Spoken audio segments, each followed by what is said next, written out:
Casualty ward, Dr. Lindsay speaking. Yes, I see. Yes, I've got it. Right, we'll be ready. Sounds like one for the night surgeon. Night Surgeon. Dynamic dramas set against the background of a great city hospital.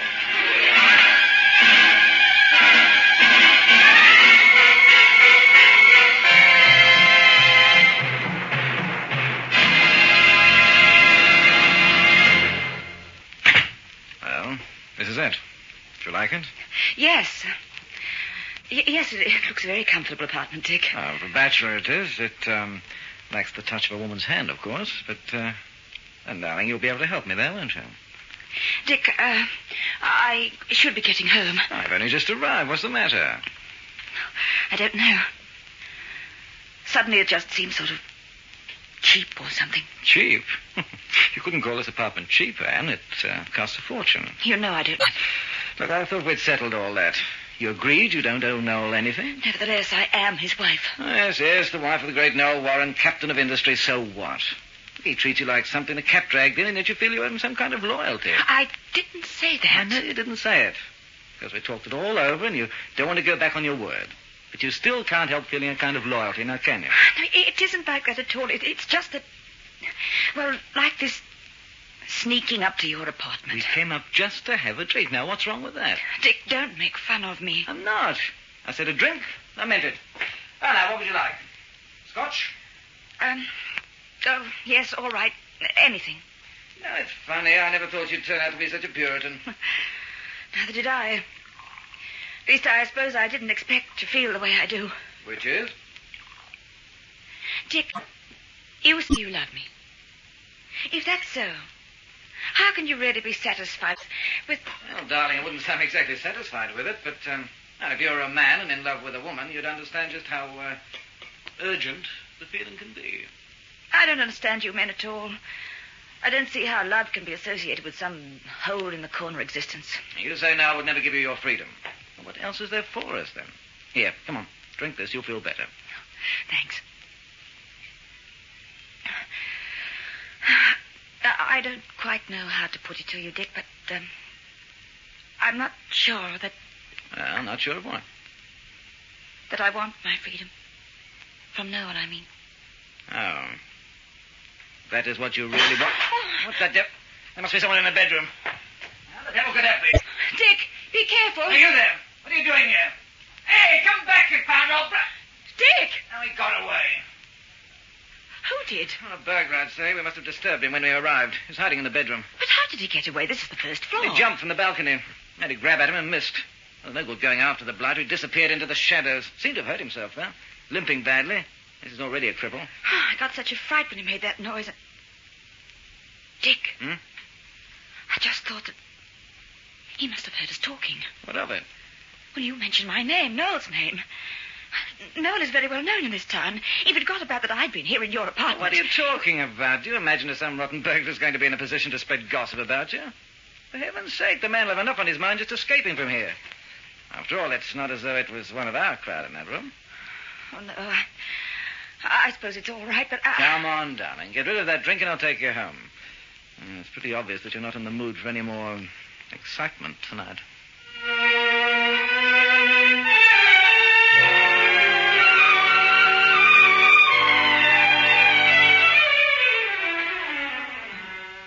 Easy does it now. Just ease down into the chair. Careful. There we are. Ooh. Lucky I made it, eh? I can't think how you did. Your leg's probably broken. You shouldn't have been walking around on it at all. Oh, I wasn't actually, you know. I'll tell you how it happened. I live alone, see?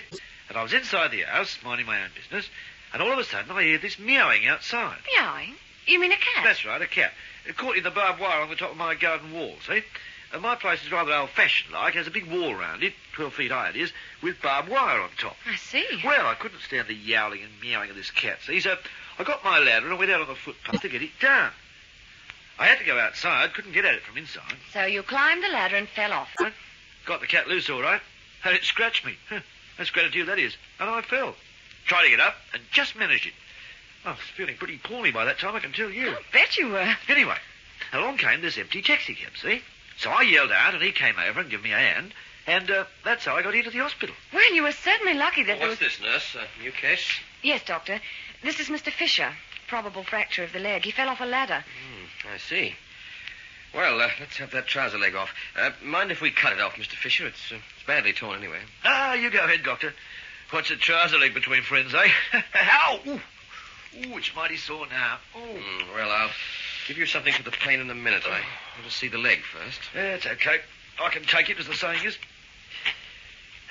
Listen, Doctor, if I have to stay here, can I have one of them rooms with a telephone in it? You know, a private room, like? Certainly, if you feel like paying for it. Oh, that's no trouble. Money's no problem to me. I've got a big deal coming up, I have. Oh, and I have 40 quid on me right now, so I should be good for the room, eh? All ready, Doctor. Oh, good. Let's see. Say, it'll be doing things in style, eh? Lying in a hospital bed, being waited on by all the pretty nurses, doing all my business by telephone. That's the life for me.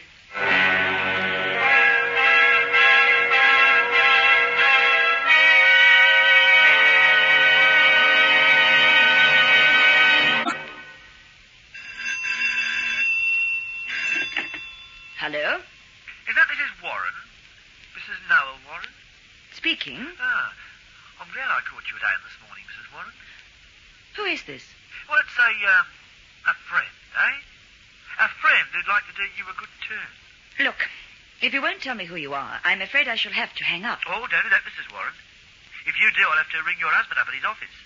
Now, you wouldn't want me to do that, would you? What are you talking about? About you and a gentleman named, Dick Sterling. What? You know, I broke my leg jumping off that balcony last night. Very awkward.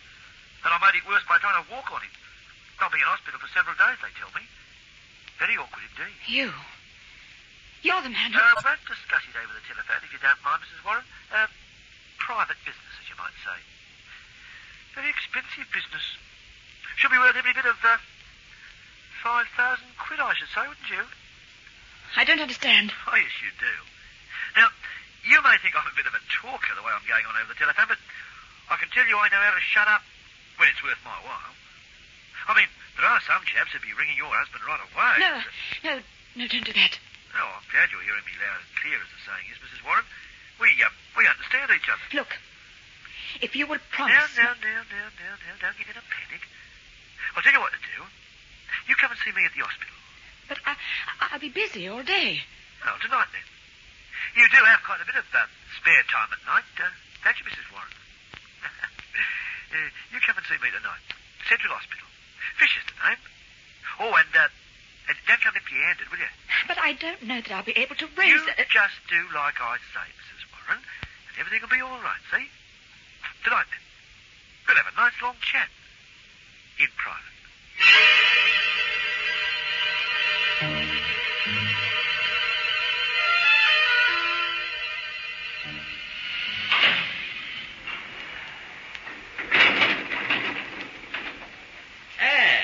Anne Warren. What? Oh, good evening, Henry. Well, by all that's wonderful, what brings you to the hospital? Oh, I'm just visiting someone, you know. Well, that's a relief. I thought for a moment you might have, Well, how are you? It's a long time since I was able to ask. No, I'm fine, thanks, Henry. I'm just fine. And you? Oh, a few more grey hairs, a few more wrinkles. Otherwise, pretty much the same, you know. Noel was talking about you just the other day. Mm-hmm. He was saying we must have you to dinner some night. I'm sure we could fit you nicely into one of our groups. Between two attractive women, perhaps.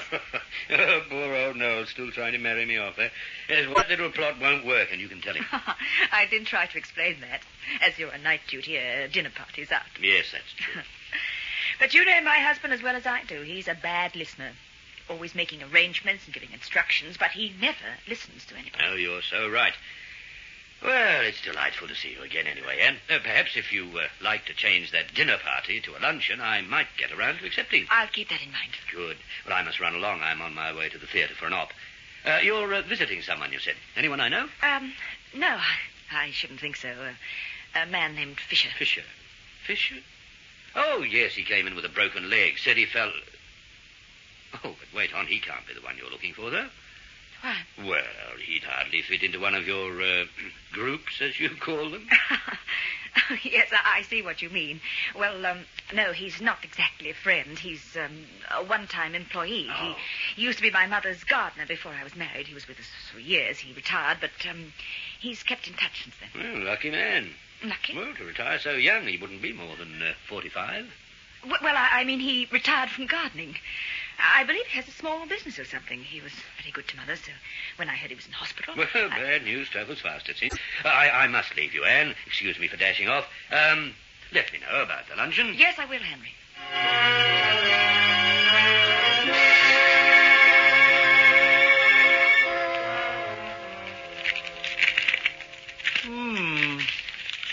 Well, it's not quite what I told you, is it now, Mrs. Warren? 2,000 is all I could lay my hands on at such short notice. As it is, I'll have to make up some story for my husband, and it's not going to be easy. Well, that's your problem, isn't it? Fisher, you've got to be reasonable. Mr. Fisher, if you don't mind, seeing as we're business partners, so to speak. I will get the rest of the money, but you've got to give me time. I suppose you weren't silly enough to talk to the police, eh? The police? Of course not. Very sensible. I mean, you wouldn't want to go getting smart, perhaps reporting me as a burglar who broke into Mr. Sterling's apartment, because then I'd just have to tell everybody what I heard there, wouldn't I? You mustn't do that. Well, I don't want to, of course, but I hope I'm not going to have trouble with you, Mrs. Warren. Tears and arguments and all that. That'd be very irritating, that would. I have told you. You see, I'm giving up a good career making this little arrangement with you. I was pretty good at my work, you know, even if I do say so I shouldn't. I took a long time spying out the lie of the land at Mr. Sterling's place before I did the job. Well, you can't say you were very clever there. You nearly got caught. Ah, but that was because he broke his habit. He came home earlier than usual. That's because you were with him. And he thought it might be nicer to, well, we won't go into that. Ah, well, cherchez la famille, as the French say. Women, they're trouble. You won't have any trouble with me, as long as you keep your word and say nothing about my being in that apartment. Oh, I'm sure of that, Mrs. Warren. In fact, I'm counting on it. It'll be nice to have a steady income for my old age.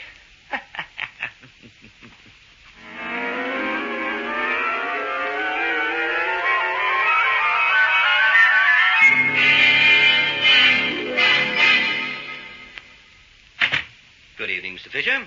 Oh, good evening, Doctor. Here we are again, eh? Here we are again. How's the leg? Pain gone? Oh, my word, yes. Felt good when I woke this morning.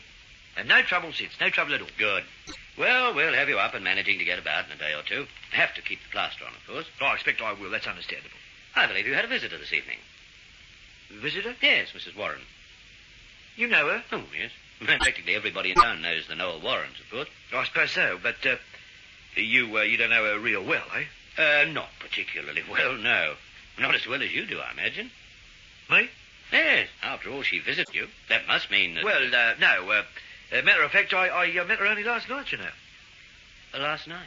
When I broke my leg. She was driving past in her car, and she stopped to see if I needed help. Oh, is that so? Yes, but everything was all right because I just hailed this taxi cab and the driver helped me, see? And just because of having seen the accident, Mrs. Warren came here to visit you? That's right. Charming lady, I must say. Very nice of her to drop in. Said she'd come again, too. Well, that was certainly very nice of her, as you say. You're a lucky man, Mr. Fisher. Lucky? Well, to have so charming a lady take an interest in you. Oh, that. Oh, my word, you're right there. Must be my fatal charm, as the saying is, eh?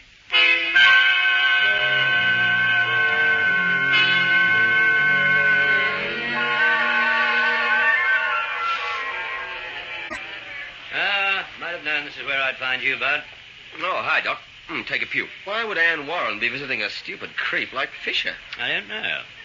That's what I've been wondering myself. Oh, Doc, are you sure that she I was... met her on the way in. She wasn't quite so upset then, but she said some very odd things. At least they seem odd to me now. So? I've always felt a bit sorry for her, you know. I mean, Noel's a friend of mine, very decent chap, but I suspect he makes a terrible husband. You suspect? Well, he treats her so casually, always has done, as far as I know. Swept her off her feet when he was courting her, got married, and that was that. He's a good bit older than she is, isn't he? Yes, he is. But not too old to learn, I hope. Otherwise, their marriage could end up a flop. And what does that last bit mean? That, Oh, well, it means that I think I'll take a run out to the Warrens' place when we knock off. I'm just enough older than Anne and her husband to have a fatherly talk with her.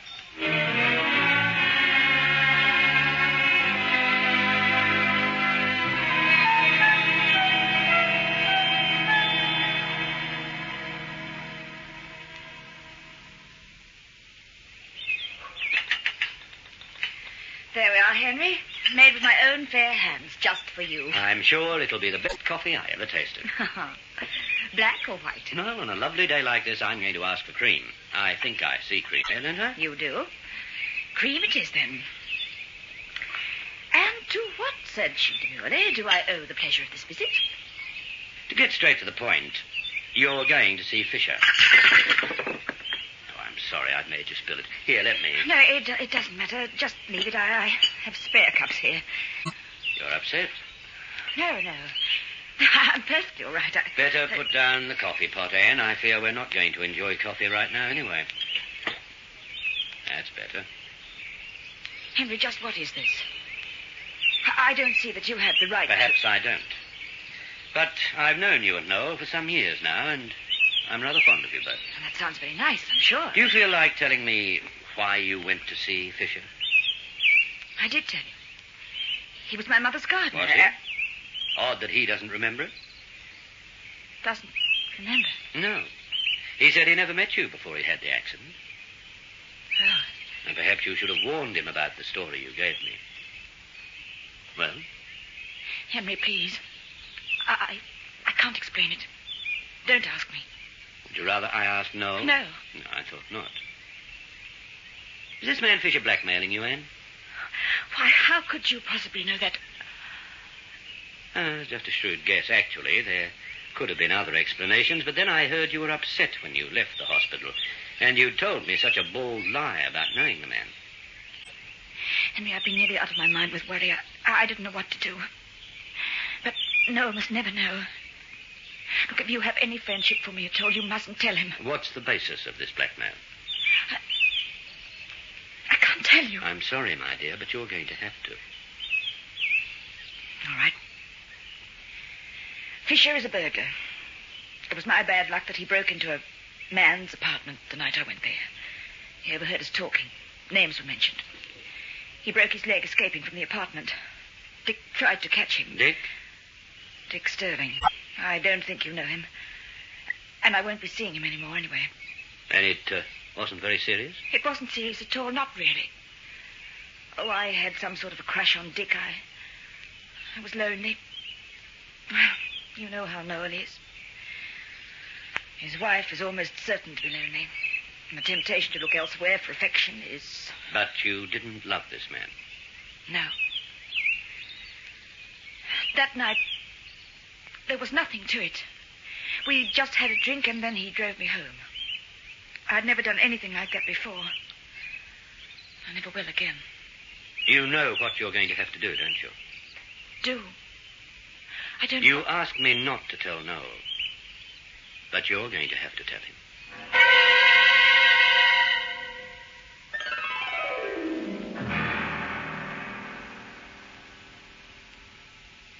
That's the whole story, Noel. Exactly the way it happened. I see. Yes, it's quite a story. You're sure you didn't make it up? Make it up? As if any woman would make up such a thing. I just wondered. Anyway, now you know. I expect you'll want a divorce. Do you? Why do you expect that? Why? Well, I mean, what are you... You've been careful to point out that this escapade was quite innocent. You said you're not in love with this... what's his name again? Dick Sterling. Oh, yes. I don't know him, do I? No. Anyway, you say you're not in love with him and that you never were. You went to his apartment for drinks, you had a drink and came home. That's right. Well, it's hardly grounds for divorce there, my dear.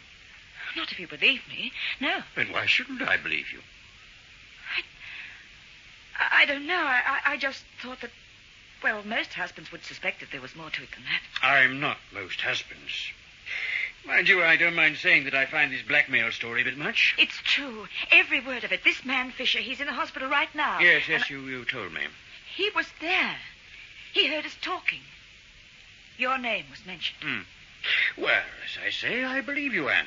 After all, I don't think you're in the habit of lying to me. I'm glad you decided to tell me instead of paying this fellow off. You're glad? Yes. Well, it wouldn't do to have some disgusting creature like him bleeding us white over a silly thing like this, would it? But, Noel, I don't understand. You're not even angry. I thought that You thought I'd run screaming up the wall and call you all kinds of names, eh? Well, it seemed to be the kind of thing that... Oh, I'm sorry, Noel, I didn't mean to insult you, but... You're not exactly the most tolerant of men about certain things. No, I'm not. But then you've been honest with me about this whole thing, which must have taken some doing. Then, of course, I have to consider how much of it is really my own fault. Your fault? Yes. Look, Anne, what say we forget all this nonsense and make a clean start, eh? We could even try a second honeymoon. I've heard it works wonders in cases like this.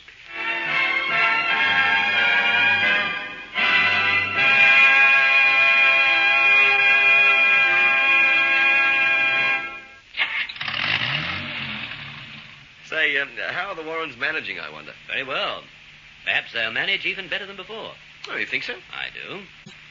You said you persuaded Anne to tell Noel about her little indiscretion. So I did. Well, I'll bet you £1 she loses her nerve. Noel's pretty rough with people who cross him up. She has already told him the whole story. Well, she has? And Noel took it like a lamb. Told her he appreciated her honesty and said she should forget the whole thing. For Pete's sake, is he sick or something? Not really. You see, Anne Warren doesn't know it, but somebody went to Noel and told him she'd cooked up a little scheme to make him jealous. A what? The idea was that if she pretended someone was blackmailing her over some fictitious indiscretion, then Noel would realize how he'd been neglecting her. Well, you mean he'd think his neglect must have forced her to have a flirtation with another man? That's right. So, believing it was all an invention, Noel could afford to be big-hearted and tell Anne it didn't matter. Yes, I guess he could. But of course, he had to pretend to believe her, otherwise it might have been embarrassing, showing her up as a liar. Well, now I've heard the lot. Just a second. Somebody went to Noel, you said? That's right. Yeah, but who? I mean, who knew all about this, other than... Oh, no. Hey, look out! Huh? Now, don't try to look at me, Bart. Keep your eyes on the road. You'll have a crack up for sure. Oh, you should worry. Nothing could ever happen to you, Doc. Not with that outsized halo you're wearing. A casualty ward is like a great theater, but the players are drawn from real life, and not every story has a happy ending. So much depends on the night surgeon.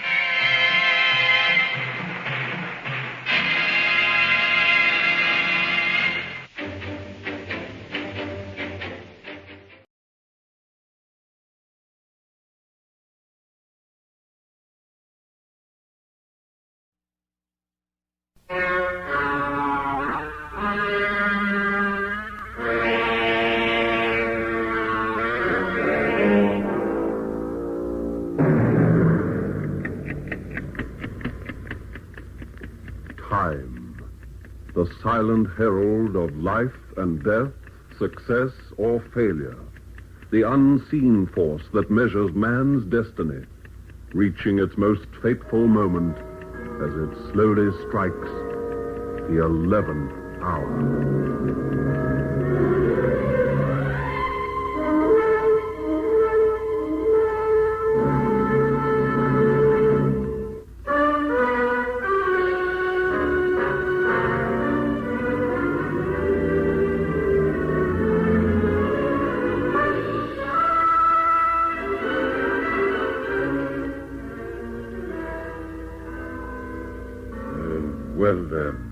How about another hand of rummy, Leo?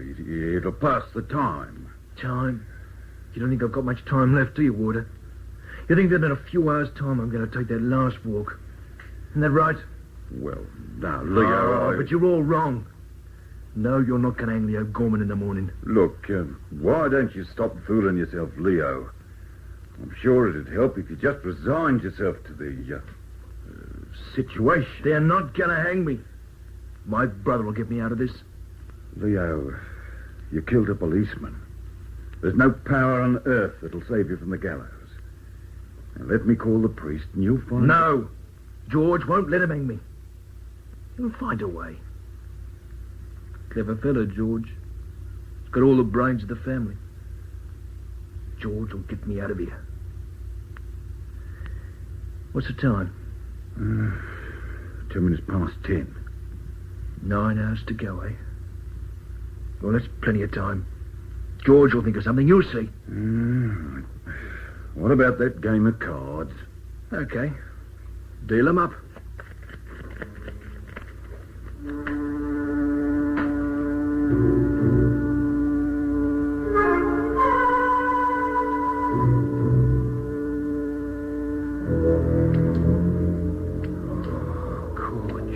For Pete's sake, stop messing round with the hammer of that gun.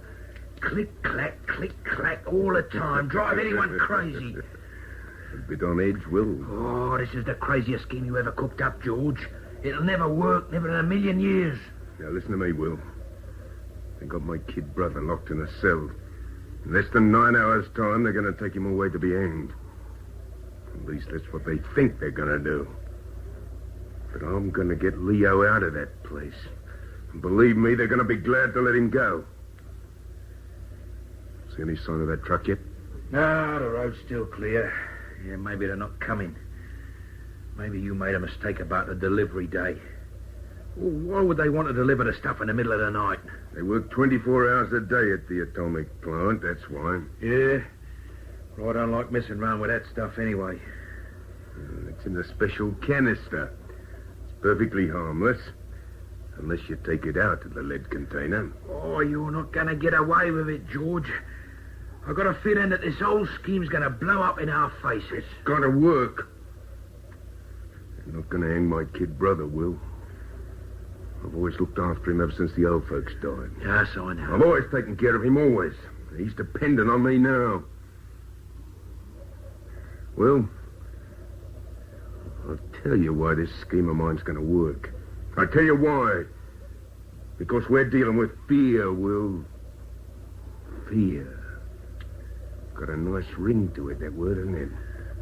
Put the fear of death into people and you got them at your mercy. You can barter with them, no more than that. You can demand. And I'm going to demand Leo's life from them. Sometimes I think you're crazy, both of you. You and that brother. Look, headlights. It's the truck. Okay. Now drive this jalopy across the road. George, it's not too late to back Drive this car across the road, Will. Okay.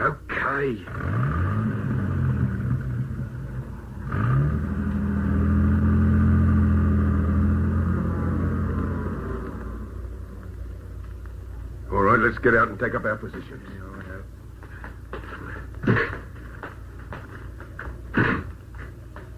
Yeah, there won't be too much risk. The truck's never very well guarded. Well, they never take into account that anyone would want to steal radioactive material. Here they come.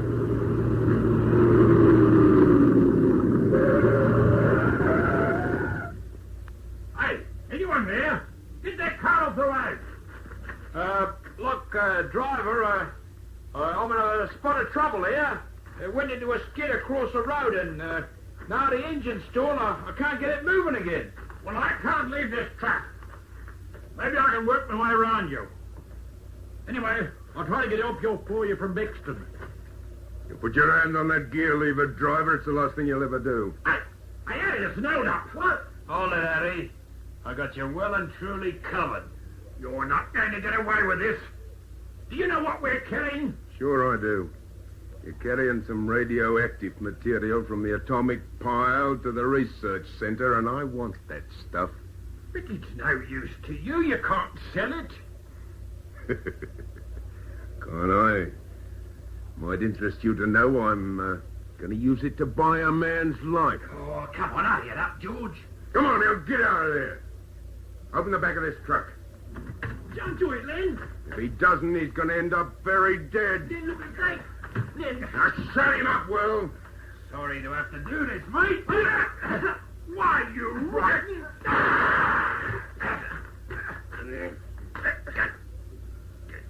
George, didn't have to shoot him. Couldn't help it. He grabbed my gun. No time to worry about that now, Will. Let's get that stuff. Come on now. All right. All right, now, shine that torch in here. Yes, there it is, that container. Now grab it and take it over to the car. You didn't have to shoot him. Get that container over to the car!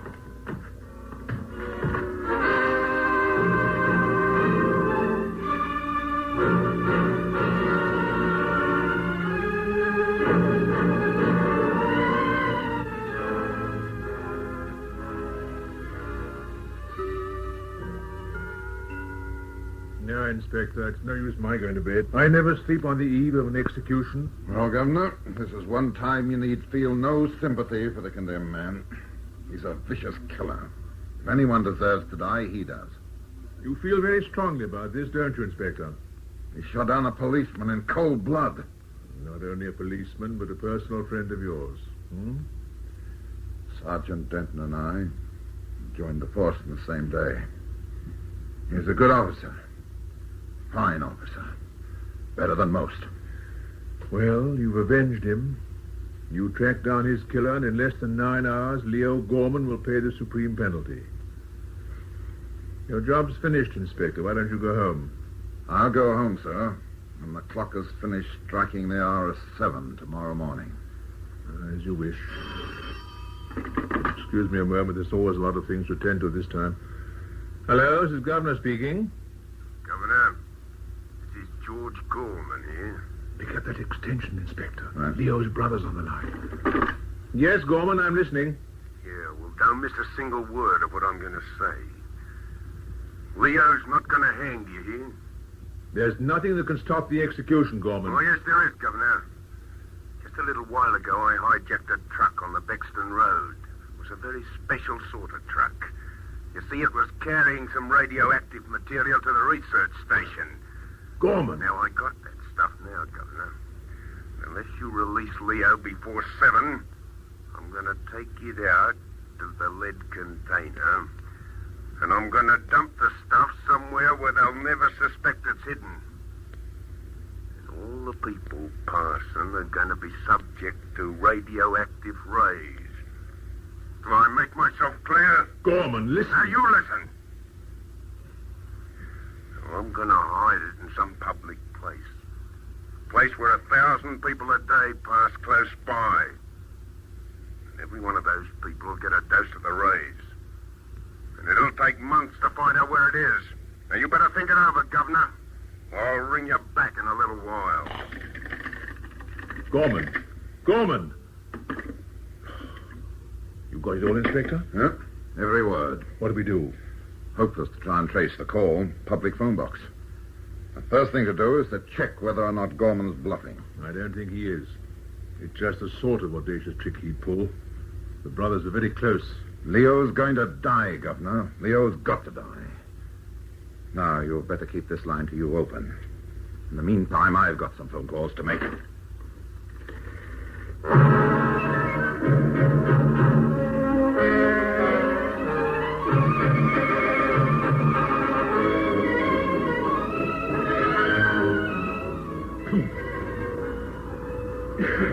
And that, gentlemen, very briefly, is how the Geiger counter works. The amount of radioactivity in the immediate vicinity is recorded on this dial, and there is that distinctive crackling sound. Professor, can you tell us something about the material stolen? Just a brief outline. We have to hurry. Certainly, Inspector. The report states that the substance stolen was cobalt-60. The active ray is extremely dangerous to human tissue. Primarily, they consist of gamma and betas. Gammas affect the deeper human organs. They penetrate deeply into and through the skin tissue. The beta rays concentrate mostly on the surface tissues. And it must be noted that they affect the eyes, causing blindness after a lapse of time. However, the cobalt-60 would have been dispatched in a lead container. This is a sketch of just such a container. The lead forms a barrier against the rays. And as long as it stays there, it is relatively harmless. Does that mean there'll be no reaction from a Geiger counter? In theory, that's so. But actually, you will get a fairly definite reading. I must stress the necessity for extreme caution, gentlemen. This is a dangerous substance you're dealing with. If Gorman does take the cobalt 60 from its container and hides it in a public place, then it will be a long time before it can be detected. Unless the entire city is combed by Geiger counters. And in the meantime, many innocent people will be contaminated by the rays. I'm afraid so, Inspector. Thank you, Professor Riddell. Now, I'm going to give this operation priority over everything else. The commissioner's given me a completely free hand. The driver of the truck died before he could get into the hospital. The guard's still unconscious, but as soon as he comes to, he'll possibly be able to give us a description of the car Gorman used. In the meantime, there is one angle we can explore. Soon Gorman will ring the governor again. Now then, he's bound to use a public telephone booth. And the post office authorities have furnished me with details of every public telephone box in the city. Inspector Muir, would you arrange to have every box under close surveillance? Have every man issued with a description of George Gorman, and anyone remotely answering that description who makes a call from a public phone booth should be apprehended. I'll get my men straight onto it, Inspector. Good. The flying squad detail is to stand by here, ready for immediate action. My men are waiting, Inspector. Post office technicians are ready to monitor any calls to the governor. They'll tell us immediately where the call's being made from. Get the flying squad there at the double.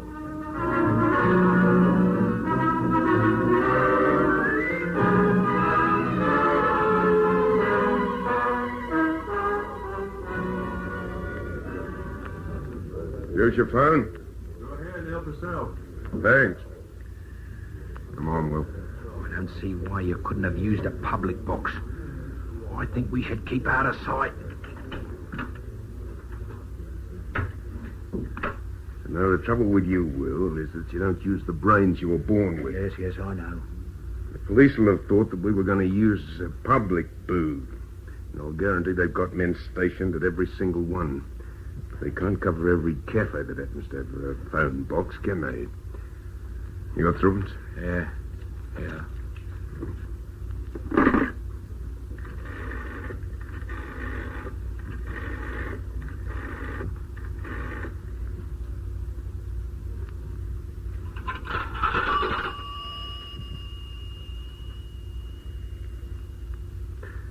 Governor, it's Gorman here.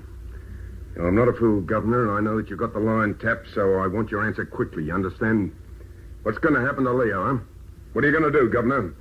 Now, they head up. I want to get out of here before the police trace this call.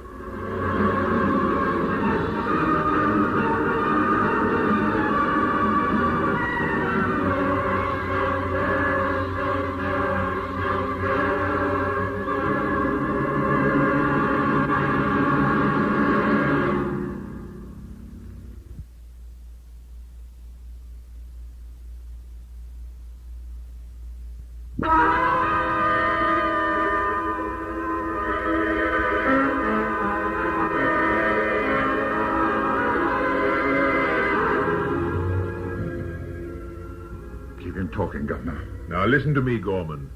I cannot make decisions of this nature in such a short time. I'm going to give you just 30 seconds, Governor. Then I'm going to hang up and get out of here. 30 seconds, Inspector. No good. Not enough time.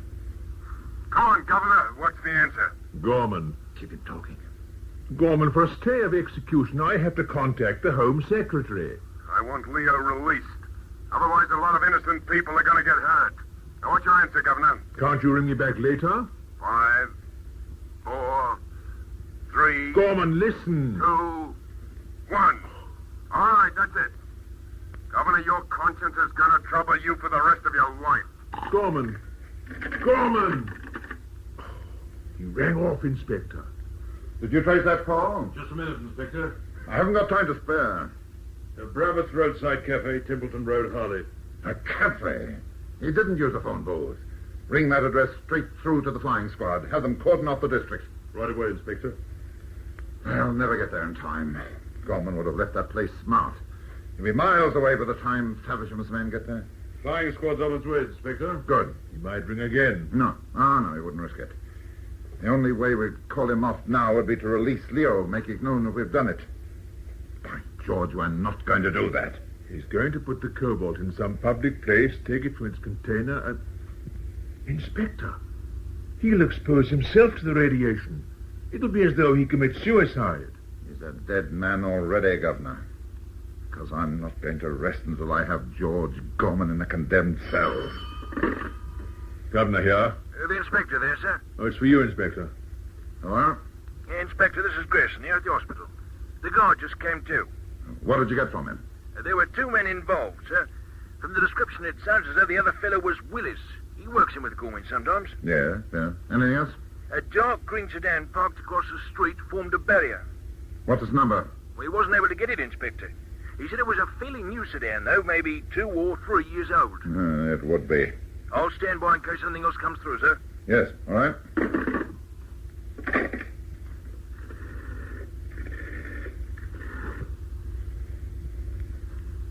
Hello? This is the governor's office. Inspector Burton speaking. Put me through to Muir, will you? Hurry. Hello, Muir. Dark green sedan, no number, 2 or 3 years old. Better stop every car in the city that answers that description. Yes, every one. Detail off the men with the Geiger counters for it. Is it any good, Inspector? Is there any chance of catching him before he dumps that cobalt? Yes, there's a chance, sir. There's a chance. Though with every moment that passes, it grows less and less.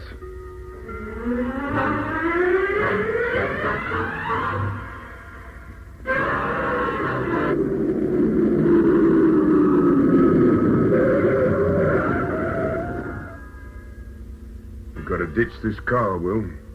This is as good a place as any, right close to where I wanted to be, too. Now, come on. Let's get that container out. Oh, we're not going to lug that thing round now, are we, George? It's lead. It weighs a ton, and in any case... Come on. Let's get it out. Oh, now, look, you're not going through with it now, are you? I mean, well, you were only bluffing, weren't you, George? Not on your sweet life, I wasn't. They and Leo and a lot of other people died too, Will. Oh, you're crackers. You won't gain a darn thing. You remember what I told you about fear, Will? It's a terrific power. You make thousands of people tremble.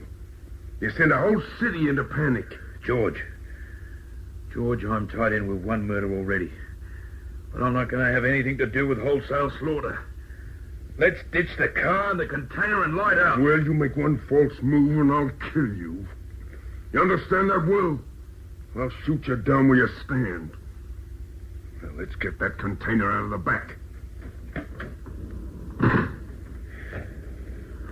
Now, come on, Will. Yeah, we'll not be able to carry that thing far. Far enough. Now, come on.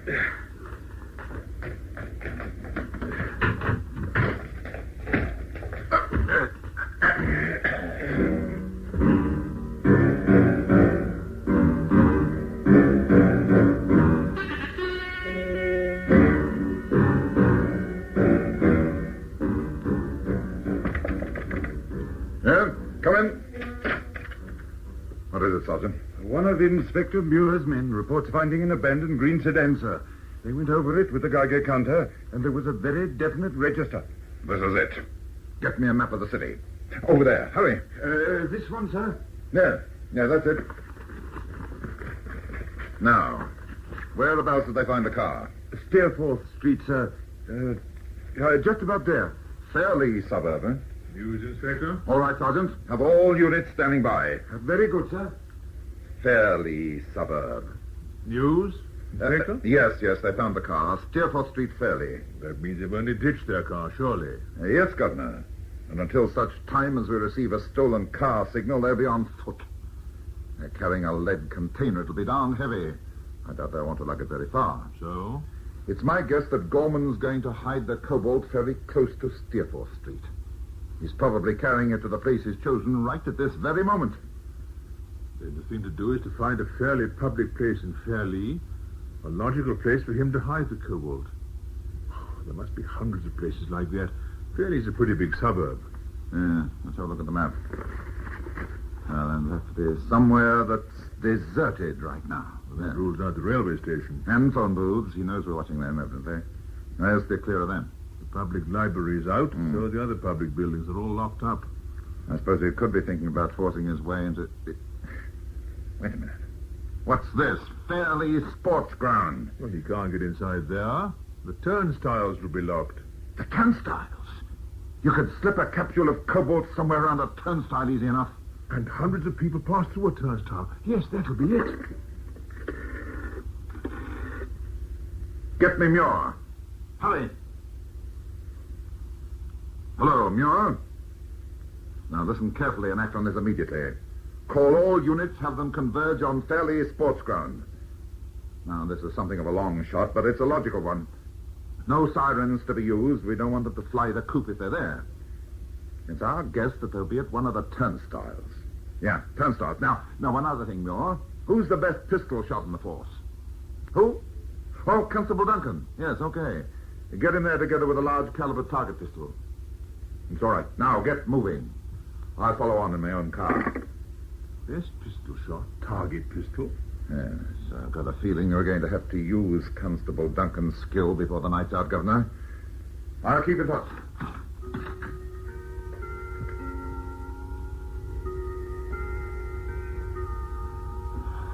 6 o'clock. I hope he gets them in time.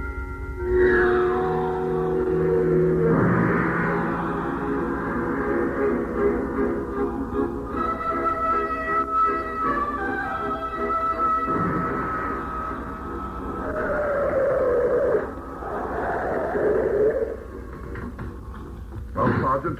Well? You're right, sir. They're here. Over there by that turnstile. We've got them covered. Well, why don't you grab them? You'll see in a moment, sir. You better forget about the threats, Gorman. It'll be easier on you just around out. You make any sort of move and I'll take the lid off this container. And you'll all get the radiation. He'll do it, too! You see, Inspector? We make one move and he takes the lid off that container. And the radiation contaminates us all. He's bluffing. Oh, I don't think so, sir. He's a 3-time loser. With a murder count hanging over him. If he doesn't die here, he'll die on the gallows. Yes, but surely if we rush him now... Look at the faces of our men, sir. They're taking it by and large. They're a pretty rugged bunch. But that's cold fear on their faces, Inspector. See, they're dealing with something beyond their ken. Where's Constable Duncan? Here, sir. Inspector Muir gave you that target pistol? I have it here, sir. A 32 caliber long barrel job. Do you think you could hit Gorman from here? Yes, sir. I don't want him killed, Constable. I want him away from that container. Plus, if you could hit his arm or shoulder. I understand, sir. I'll try. Hand me that speaker.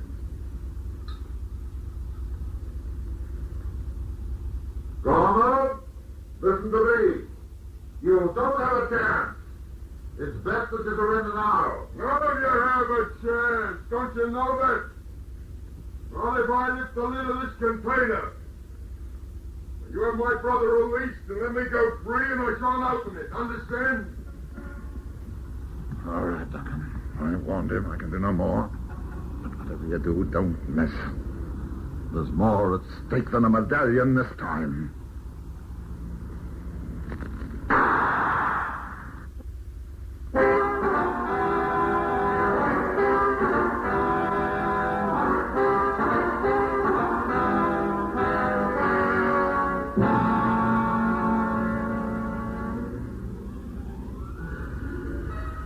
What's the time, Warder?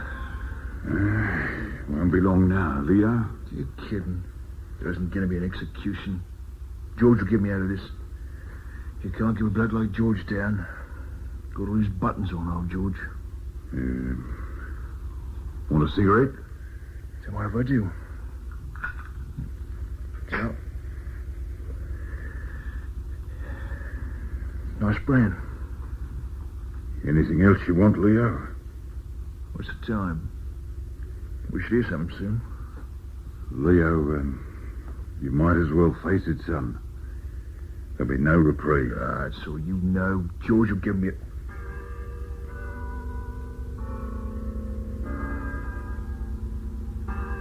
It's 7 o'clock, Leo.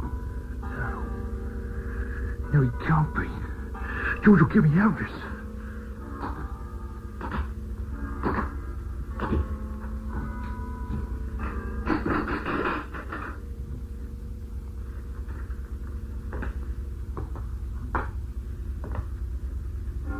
7 o'clock, Leo. Time to go. I'm afraid George didn't make it.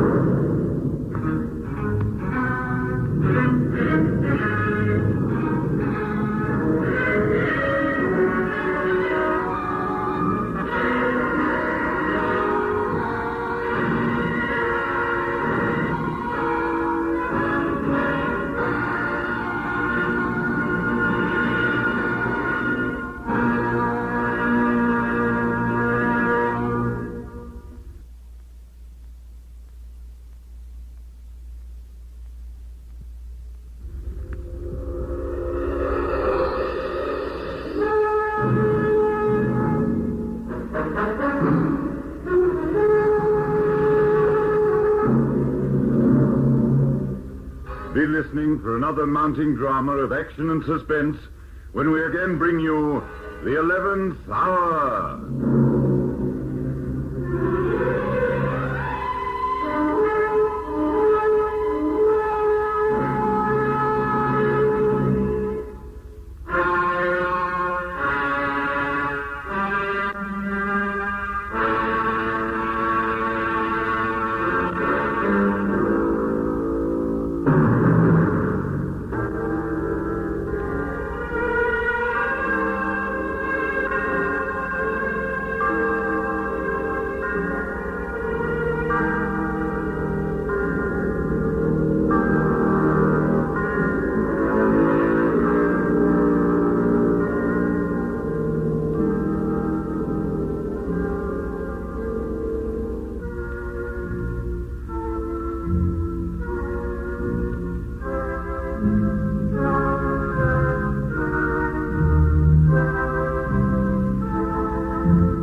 Good evening. This is Peter Tobin introducing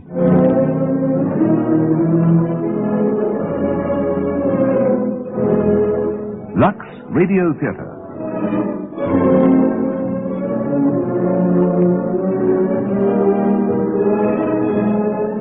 Tonight and every Monday night at this time, Lux Radio Theatre presents for your entertainment the finest in radio drama.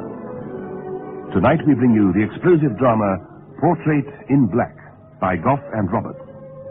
A wealthy ship owner's wife conspires with a doctor to kill her elderly, bedridden husband.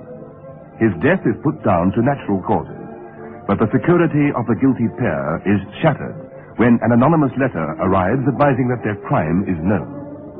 To protect themselves, they must commit another murder, and the action of the play rises to peaks of suspense, tension, discovery, and confession. Listen in a few moments to Portrait in Black, produced for Lux Radio Theatre by Anne Freed and directed by Henry Diffenthal.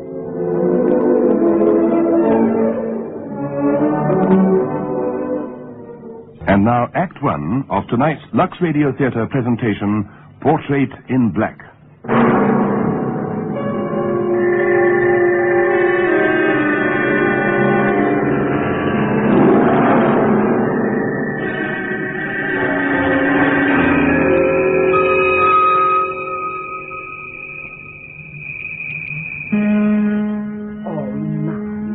You shouldn't be sitting alone in the dark like this.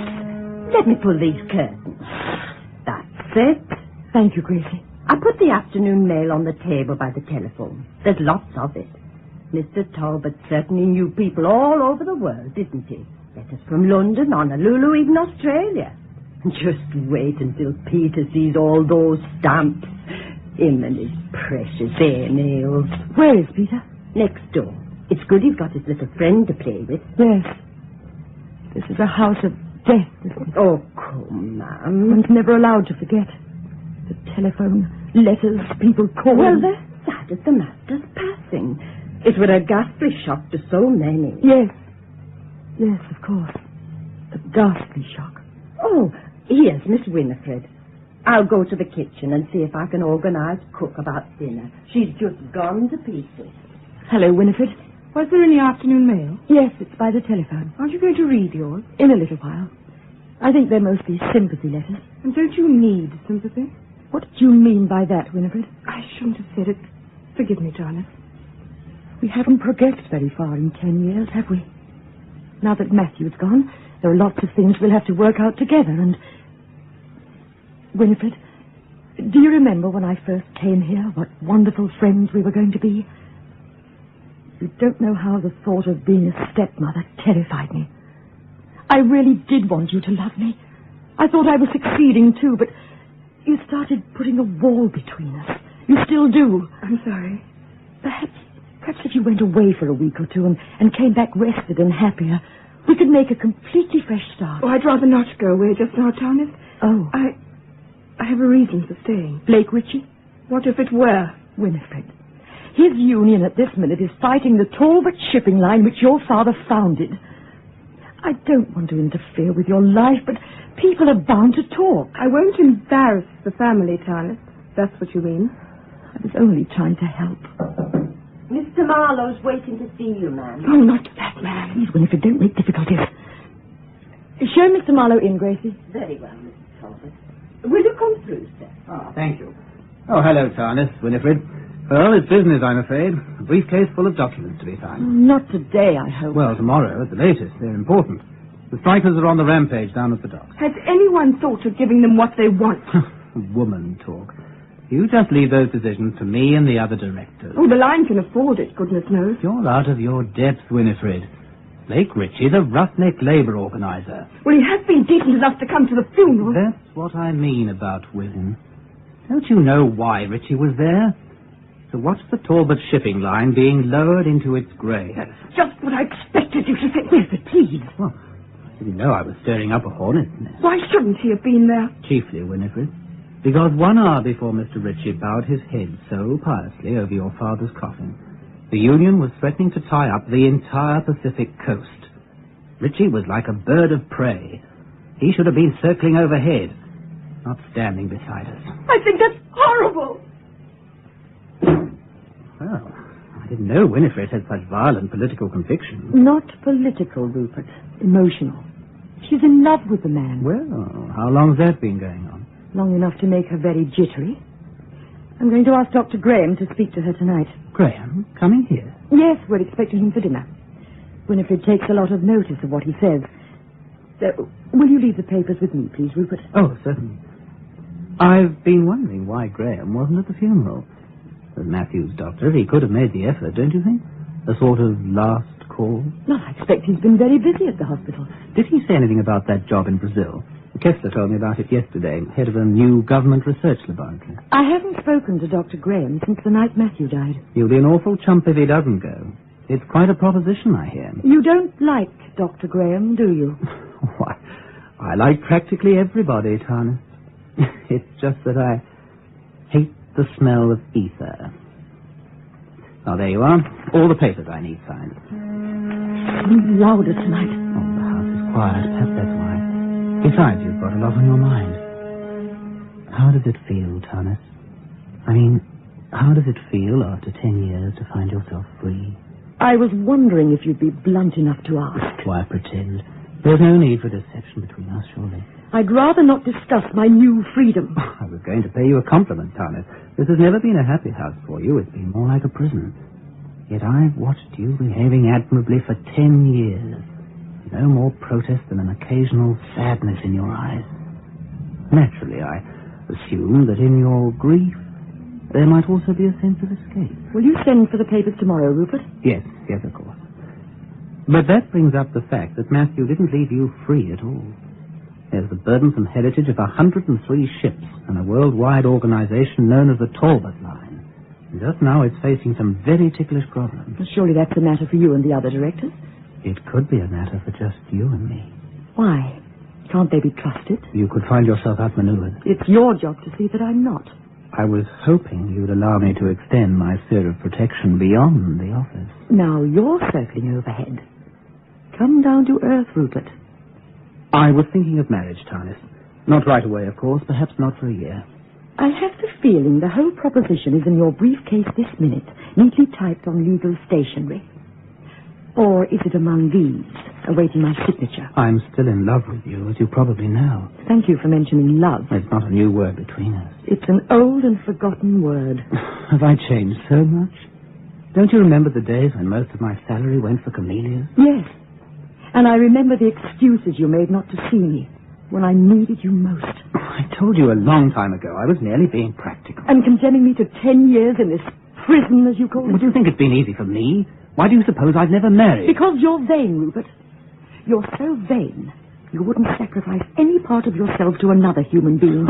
Well, this is a new attack. Now I'm vain. Well, aren't you? Why, you're as blind as a bat, and you won't wear glasses. Nothing wrong with my eyes. The sun bothers them a bit, that's all. Here. What does this letter say? Oh, Tarnis, don't be ridiculous. No, go on, read it.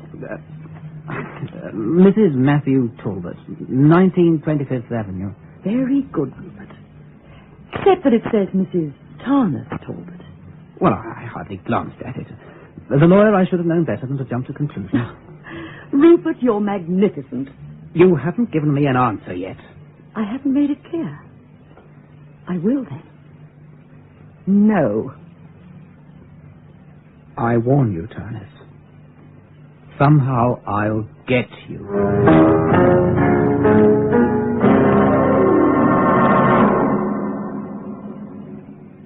It's Dr. Graham. Oh, it was good of you to come, Doctor. I know how busy you are. You're looking tired. I'm not really. I'm sorry I couldn't be at the funeral. It must have been quite an ordeal. There were people from all over the country. You know, I'd forgotten how important the Talbot name was. And now all that's left of the Talbot is a white-faced little boy. How is Peter? Playing in his room. Is he likely to come down? No. What about Gracie? With Cook. Cobb? In his room. Darling. We shouldn't. Not here. I know. So soon in this house. Oh, I can't help it. It's been agony. Hold me for just a moment. Darling, we must be careful. I know. But right now I'm making a wish. What are you wishing? For a year from now. Do you know where we'll be then? No, tell me. You'll be sitting home somewhere, and I'll be at the hospital performing a tonsillectomy. Philip, don't say such dreadful things. I wanted to see you smile. It's so long since you have. Oh, darling, how long will this have to go on? Oh, just for a little while, for appearance's sake. Darling, I'd better go now. I'm due back at the hospital. But you're staying for dinner. I've an operation to perform. I shouldn't have left the hospital at all. But I've been so looking forward to it all evening. Can't you call the hospital? It's impossible. Oh, darling, you know what a doctor's life is. Philip, are you making excuses not to be with me? Excuses? I can understand operations, the hospital, but not Brazil. Who told you about Brazil? Rupert Marlowe heard it from Dr. Kessler. Why didn't you tell me about it? I was going to. What did you say to them? Well, I couldn't give them a flat no. They'd start looking for reasons. I told them I'd have to think about it. You mean you will take the job if they insist? No, I won't take it. But I'll have to have an adequate excuse. Oh, darling, I know what you've been going through, but you mustn't start imagining things. You have to get some rest. Think about us, our being together, anything, but you must rest. All right, Philip. Go ahead to your hospital. I'll comfort myself with his letters of sympathy. Dear Mrs. Talbot, I knew and respected Matthew Talbot for 30 years. Honest, you're upsetting yourself. Dear Mrs. Talbot, what small comfort can a letter be? Dear Mrs. Talbot. Darling, please. I'm sorry. It's stupid of me. But I'm so disappointed about tonight. Oh, Tarnis. Goodbye, darling. Philip! Yes? Letters about us. About us? Dear Mrs. Talbot, congratulations on the success of your murder. What? Somebody knows.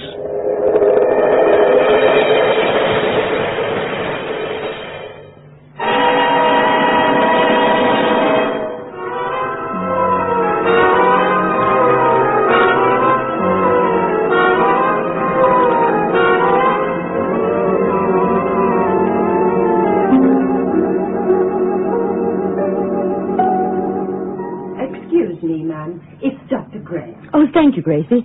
Show him in here, please. Would you come through, Doctor? Thank you. Good morning, Mrs. Talbot. I've been trying desperately to get you. What have you found out? We know nothing more than we did last night. Did you examine the letter again? 1,000 times. Well? What can you learn from an anonymous letter? Printed words, cheap paper, a common postmark. It would take detectives to track it down. But he knew that when he wrote it. Whoever he is, he's a clever man. We don't even know that it was a man. All we know is the postmark. Carmel. Carmel, 11 p.m. on the 21st. Is there anything we can do? Only wait. Find out what he's after, why he didn't go to the police. Just to sit here day after day. Oh, Philip, it was going to be so quick and final. All in that one moment in Matthew's room. If we'd been caught, then I was prepared for it, but this way, dragging on, giving us no peace. Darling, we've got to keep our heads. Oh, sorry, I had a ghastly night. I didn't close my eyes once, and that dreadful foghorn, it never stopped. Yes, I know. When I went back to the hospital, there was an old man who needed a hypodermic. The nurse handed me the needle. Then I heard it, too. Suddenly, it was the night in Matthew's room. The foghorn. The hypodermic. The nurse on the other side of the bed, watching me the way you did. The old man looking up at me with Matthew's eyes, smiling at his friend, the doctor. I was due in the operating room. I couldn't face it. I turned it over to a surgeon who'd be concentrating on his patient. Philip, it's all my fault. No, darling. I wasn't satisfied with a few minutes a day, a few hours a week, sneaking away, hiding. It wasn't enough. Tarnis, don't. On the day Dr. Kessler brought you here, I've been to blame. Darling, that first day I came to this house, I was jealous of a helpless, bedridden man. Because you were his wife. Where did we blunder, Philip? We were so careful. That's what's been driving me mad. I don't know. Think back, Tarnis. My nightly visit. A routine hypodermic. A sick man dies peacefully in his sleep. A death certificate says natural causes. There isn't a soul in the world who could suspect. It couldn't come to him in a dream. He must know something. A hunch, a suspicion. He may have found out about us and put two and two together. Nobody knows about us. We can't be sure of that. But if he's only guessing, why the letter? To find out if he was right. It's simple medical technique. You give a patient an injection and you wait for him to react. Well, the letter was the needle. Now he sits back to watch. And what does he see? A sleepless night. A postponed operation. The doctor himself here, 2 days in a row, with no one sick in the house. We may have given ourselves away already. But, Philip, how could he watch us unless he were here? Or coming here. Who is it? He has one weakness, Tarnis. He's a man with a secret. But how can that help us? A secret hates to be imprisoned in the mind of one man. It begs to come out in the open. This secret's too big for our man. No matter how clever he is, it will show. He'll want to see us squirm. He'll want to gloat. It will be in his attitude, in a smile, something he says. Whatever it is, we'll be looking for it. When he comes here, we'll be waiting for him. And if we find him? That depends on who it is. Why? There are ways you can trap a fox. A tiger has to be killed. He can lift a telephone and send us to our deaths. About Matthew, we could lie to ourselves. I think he welcomed death. But this time This time, darling, if there's no other choice, if it has to be done, I would take a man's life coldly and dispassionately. Because our being together is all that matters to me. I knew something would go wrong. I was too close to happiness. Are you expecting anyone? No. What would it be? I have no idea. Come in. Oh, it's Cobb. It's getting quite damp and foggy out. Shall I set a match to the fire? Later, thank you, Cobb. As you say, ma'am. Mr. Talbot, I'd like to speak to you in the strictest confidence. Would you like me to wait in the library? There's no need of that, Doctor. Being a man, you'd understand. It's the downstairs. I'd rather not have jabbering about this. Well, Cobb? And you know as well as I do, ma'am, I've been sorely in need of money lately. Difficult admission, that is, for a proud man like me. But you've already been paid ahead as far as November. And I'm that grateful. But it's information I have concerning a certain event that'll be the answer to me financial embarrassment, I'm hoping. It must be very interesting information. What is it, stock market? Call it a kind of investment, Doctor. How can I help? Well, the truth is, ma'am, it's another loan I'm needing. I'm wondering if you could advance me my salary for the month of... well, that'd take us to December, wouldn't it? Well, if it's serious. It is, ma'am, you have my word. I've got to have it. I'll write a check this afternoon. Thank you, Mrs. Talbot. It's a rich man I'm likely to become because of your generosity. Excuse me, Doctor. A demand for money. Oh, no. Not Cobb. What sort of information do you suppose he has? Probably a racing tip. He's always gambling. Why on earth have you never learned to drive? Well, what's that got to do with it? Look at the opportunities he's had to spy on us. Chauffeuring you downtown 3 or 4 times a week. I never went directly to our place. He always took me to a shop, a dressmaker. He only had to follow you once to have reason to suspect. Now he knows how eager you are to please. Next time it might be more than salary. Philip, we'll get nowhere, suspecting everyone and exposing only ourselves. I can't go on like this. I don't know what we can do. Excuse me. The front door was open. You walked very quietly, Rupert. Do I? I was in the neighborhood. Am I interrupting anything clinical, Doctor? I was just finishing. Oh, good. Torrance, I think we'd better have a talk. The union's calling a strike meeting for Thursday night. Have you done anything about it? The Shipping Association's meeting the same night. That's why I'm here. The owners are looking to the Talbot line to set the policy. So I'll be with you in a few minutes, Rupert, in the library. I'll take a turn on the terrace, if you don't mind. I like to watch the fog coming in. Excuse me. Oh, before I go, how are things at the hospital, Doctor? Oh, about as usual. Have you thought any more about Brazil? Not since I last saw you. That was quite recently, wasn't it? Yesterday, I believe. Well, that disturbs me, Doctor. Disturbs me quite a lot. Why should it? I'm thinking of you, my dear. 2 professional visits in a row by a doctor who's terribly busy. Why didn't you tell me you were ill? It isn't serious, is it, Doctor? Oh, not really, Mrs. Talbot. The emotional reaction of these past few days. See, Rupert? Well, I'm glad that's all it is. I'll wait on the terrace. Excuse me. How much did he overhear? It couldn't have meant anything to him. Thomas, he knows I'm not here professionally. He was only trying to be clever. He's so sure of himself, almost as though he knew. No, don't say another word. I hate his prying, his courtroom humor. What else do you expect? He's a lawyer. Oh, it's too incredible. I know Rupert's faults, but he's too subtle for blackmail. Besides, he has more money than he can spend. Maybe it's not money he's after. What else could it be? I don't know. After all, what could possibly be... What is it, Thomas? Nothing. Don't put anything between us now. You distort whatever I told you. What is it he wants? He's in love with me. He wants to marry me. Why didn't you tell me? I was going to. That's not an answer. I was afraid you wouldn't understand. He knew you years before I did. A man doesn't propose to a blank wall. You see? That's why I didn't tell you. Oh, I love you, Philip. Isn't that answer enough? Did you tell him that? How could I? How could I? Yet he knows about me. Well, what if he does? It's only jealousy. That's a motive. It isn't enough. He's also been talking to Dr. Kessler, asking questions for all we know. Kessler? Are you sure? The day before yesterday, playing golf. This is no time for Marlowe to be hobnobbing with Matthew's former doctor. That means nothing. They've been playing at Pebble Beach for years.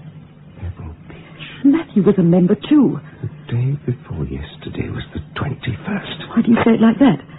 When was that letter mailed? On the 20... Pebble Beach is 6 miles from... Colonel. 11 p.m. on the 21st. Rupert Marlowe. So smug. So that's what he meant yesterday. He smiled at me and said, I warn you, Thomas. Somehow I'll get you. What are you thinking, Philip? He's more dangerous than a fox. There's no longer any choice. Whatever you say. When? As soon as possible. Before he knows we're onto him.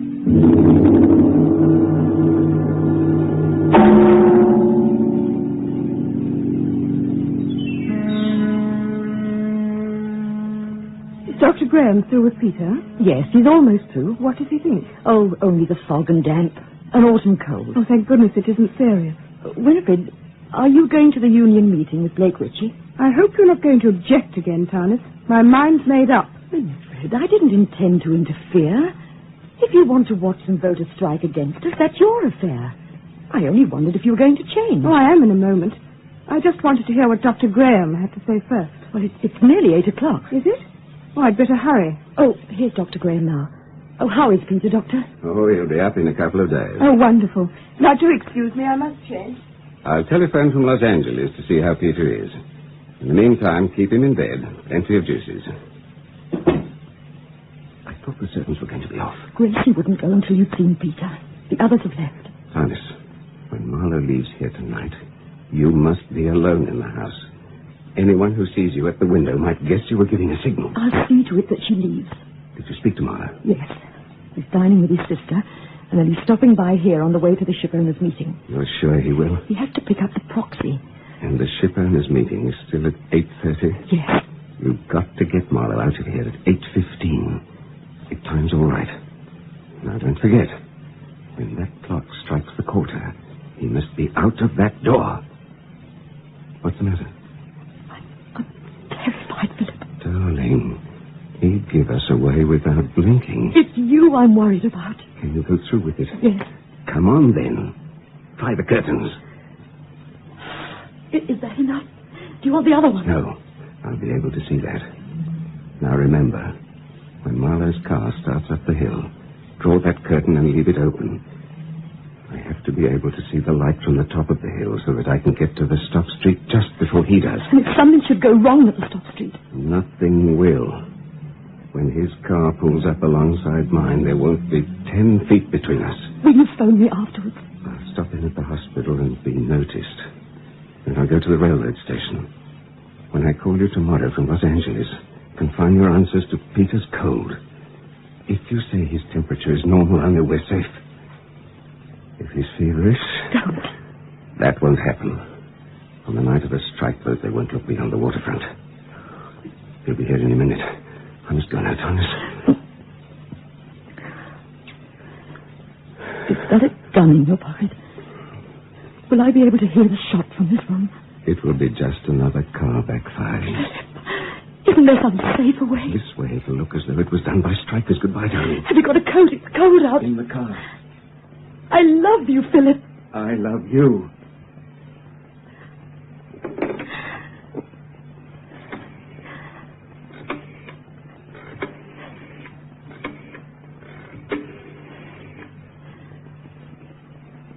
Is Mr. Marlowe there, please?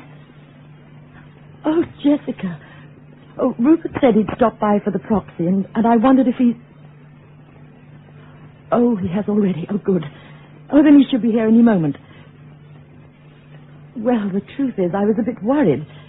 Rupert thinks he's too brave to be frightened by threats. Oh, I thought he'd have told you. Phone calls and letters. Oh, everything. You know what that Ritchie crowd's like. Well, ask him about it. Oh, and do tell him to be more careful. Oh, I think that's Rupert now, darling. Yes, soon. Yes, good night.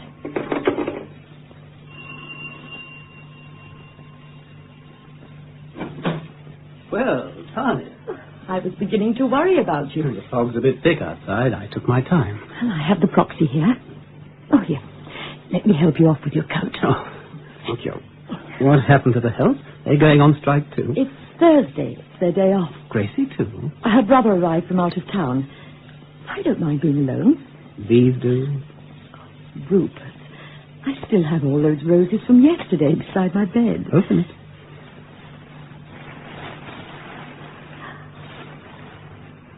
No one's given me camellias. I haven't forgotten. Will you pin them on? Oh, they're beautiful. Would you like a brandy? I'd love one. With a little Cointreau. You have a good memory, too. For something. Thank you. If you value your life at all, you'll ask the police for protection. Let me get the number for you. I've already spoken to them. You were very wise. And did they give you a bodyguard? Yes, I'm picking him up tonight at the ship owners' meeting, Derby and all. He's going to play the devil with my most intimate moments. Well, it'll only be for a little while. Thank goodness you've taken care of it. I must say I'm enchanted by your concern, Thomas. After the other day... Don't remind me of that, Rupert. I was overwrought. What time is it? You mustn't be late for the meeting. 8:10. I still have a few minutes. Yes, but then you really must leave. Thomas, you're looking wonderful. Any reason in particular? Oh, I'm sleeping better. Perhaps that's why. Well, that's now you won't be needing so many doctors around. You know, the place is beginning to look like a clinic. Well, if it'll make you feel any softer towards the medical profession, Dr. Graham's on his way now to Los Angeles to accept a job abroad. Brazil? Oh, could have been. I'm not sure. Oh, it's a wonderful country, Brazil. So far away. Oh, Winifred, where were you hiding? I thought you were going out. Oh, I changed my mind. Or rather, I had my mind changed for me. Well, you might have let me know, don't you think? Does my staying home inconvenience you? If so, you'll be glad to know I'm leaving permanently in a few days. I'm going to marry Blake Ritchie. Marry? Well, congratulations. Thank you. And how about you, Charlotte? Are you going to add your congratulations to Rupert? If marriage has entered the picture, why aren't you at the meeting with the champion of the people? It's for men only. Isn't that miserable? I was going to vote against you. Twice. Very amusing. But if women were not to be allowed at this meeting, I'd have known as soon as Richie did. As a matter of fact, we have 2 of our own women planted there now. I don't believe it. One of them's on the committee. Sorry I can't phone the call and have her paged. Blake must have had a good reason. Too bad, Winifred. The man of your choice has started lying to you already. Oh, that isn't fair, Rupert. Whatever he is, he's not the lying type.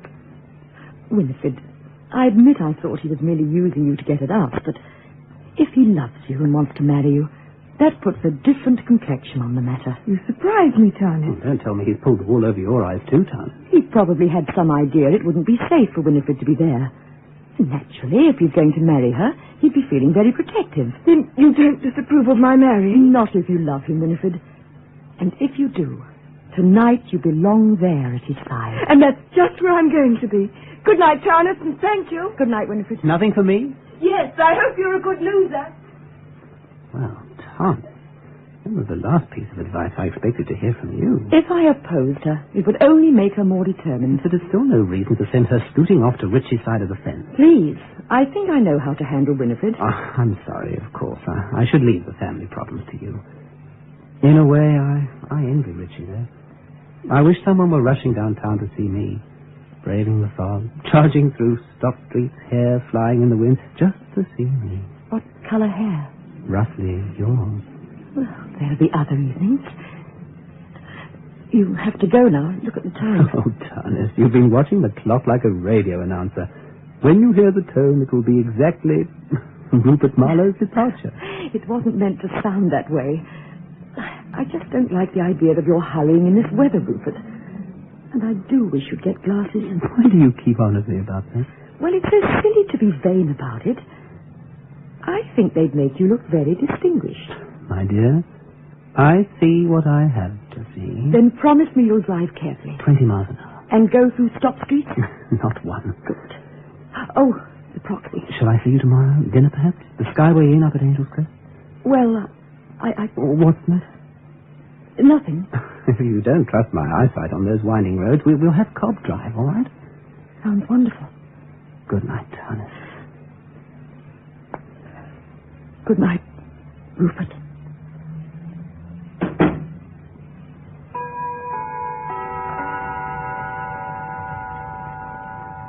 Wait for the car to drive off. Now the curtain. One side. That's it. Any minute now. Any minute now. Any minute now. Open up! Open up, for pity's sake! Open up! Open the door! Open up! What's happened? What's happened? Bolt the door. What's the matter? Someone tried to kill me, took a shot at me. What are you saying, Rupert? Who did? Where? Top of the hill. Car parked by the stop street. I had to pull right up alongside. Did you see who it was? My foot brake went hold. I grabbed for the emergency and the bullet tore through the window. Did you see who it was? No, his coat collar was up. He turned left and tore along the highway. Do you realize if I hadn't gone forward for that handbrake... It must have been one of Richie's men. It couldn't be anyone else. Well, we'll soon know. How? I saw the license number. The license? He made his mistake when he turned left in front of me. But you couldn't have seen the number. Not with your eyesight. I told you I can see what I have to see. What was the number? 23B. I only saw it for a second. 23B 140. That's it. It's probably stolen, but it's a lead for the police. Get them on the phone. Rupert, before you talk to them, do you have to? Why shouldn't I? I mean, can't you handle this yourself? What are the police for? Well, it'll only involve us all in a scandal. When if it's engaged to Richie, don't you know what the newspapers would do? Well, that can't be helped. If he tried to kill me once, he'll try again. Rupert, I beg you. Hello? Oh, yes. Winifred. Winifred, you must come home immediately. Something ghastly's happened. A man in a car tried to kill Rupert. No wonder her boyfriend left her here. No, he's all right. He's here now. He's right beside me. We were just going to phone the police. He saw the license number of the car, 23B 140. Yeah, will you? That's a very good idea. What's a very good idea? She's right near a police station. She's going there now. Tell her to bring a detective. Here, let me talk to her. Bring a detective with you and hurry. Maybe she'll listen to me next time she decides to marry a hoodlum. Excuse me, Rupert. Well, where are you going? Just to make sure I bolted the door. I just wanted to make certain. Oh, when you came in, I was so startled. You looked like a ghost. No wonder. Oh, what's keeping them? Are they walking here? They'll be here soon. There's nothing you can do until then. But at least I could phone the association and tell them where I am. Wait until the detective arrives. He may want you to say nothing until they've made an arrest. Oh, that's a moment I'll enjoy. Facing the man who thought he killed me. I hope it's soon. Oh, you could do with a drink. Yes, I could. Believe me, it's no fun hearing the whisper of death. Rupert, when I tried to stop you calling the police, it wasn't myself I was thinking of. It was Winifred. But you were right, of course. I was selfish. Forgive me. I'm sorry I had to involve the family. Your life is more important than some newsprint that'll be forgotten in a week. I'll keep the Talbot name out of it as much as possible. Dear Rupert, thank you. Oh, I'll get it. Hello? Yes, I'm still here. Who? Winifred. Yes, I'll tell her. Well, I am late, I suppose, but the truth is I was delayed. Not at all. Enjoy yourself. Good night, Winifred. Water or soda? A few minutes ago, when Winifred phoned, where was she? At the town hall. Is there any particular reason for her call? She wanted me to know that she'd arrived safely. Poor Winifred. All of a sudden, her memory seems to have gone to pieces. In what way? She's had a flat tire on the corner of Market Street and 6th. She wants Cobb to pick up the car. She's on her way to the meeting, not from it. Well, I don't see how she... But that's impossible. Who called the first time? Winifred, of course. What's got into you, Rupert? I've never seen you like... Why did you lie about it? I didn't lie. Why didn't you want the police here? I don't know what you're talking about. You're trying to confuse me. Because you knew the man in the car was waiting for me. How could I have known that? You sent him there. That's insane. I didn't think you'd be stupid enough to kill me for what I knew. How carefully you planned it. The empty house. What time is it? Don't miss a stop street. Oh, Winifred almost upset your apple cart, didn't she? But you got rid of her brilliantly. And tomorrow we were going to dine together, just the two of us. Who was in the car? Who was it? You're breaking my wrist. Shall I get a doctor? How about Graham? Rupert, let me go. Maybe he isn't in Los Angeles after all. Maybe he's sitting in a car somewhere with a smoking gun. Maybe he's in a phone booth. Maybe it was Graham who called, wasn't it? Yes, it was. And what of it? You wanted to destroy us, and I'd do anything to keep him. Anything. You told him to come here. And you pretended to bolt the door a moment ago. You pretended to... Where is he? Where's Graham? Where is it? Oh. Oh, don't shoot. You mustn't shoot. Don't shoot.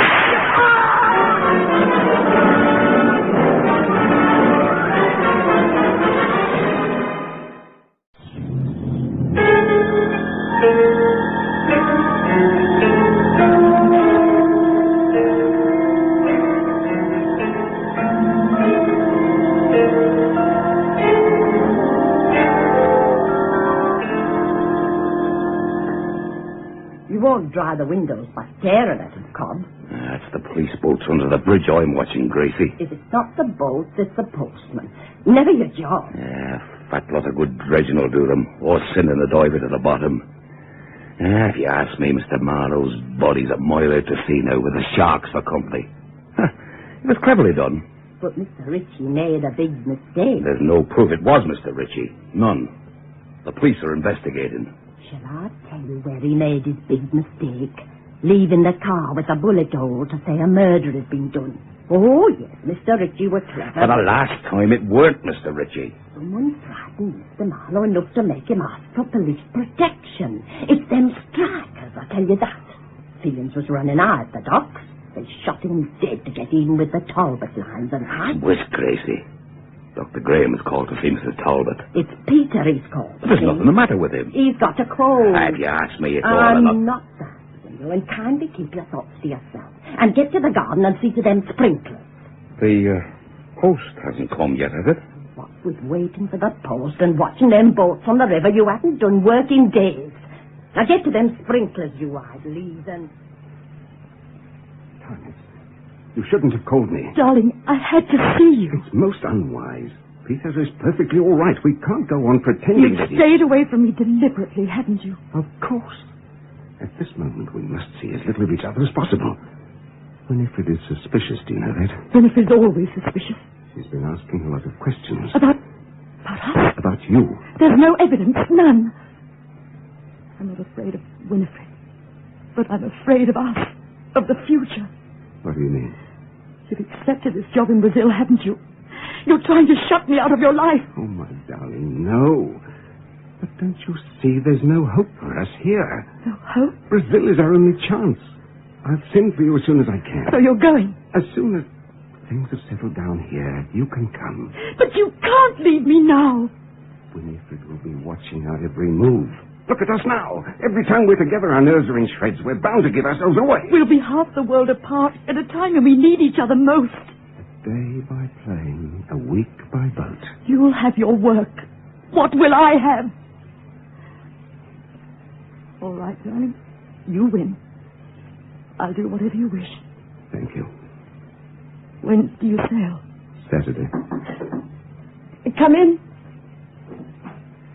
Excuse me, Ma'am. Oh, yes, Cobb. What is it? This letter came for you, addressed personal. Oh, thank you. You can go, Cobb. Very well, Ma'am. Wonder what this letter's about.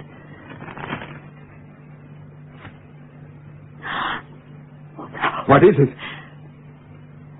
Dear Mrs. Talbot, my congratulations on the success of your second venture.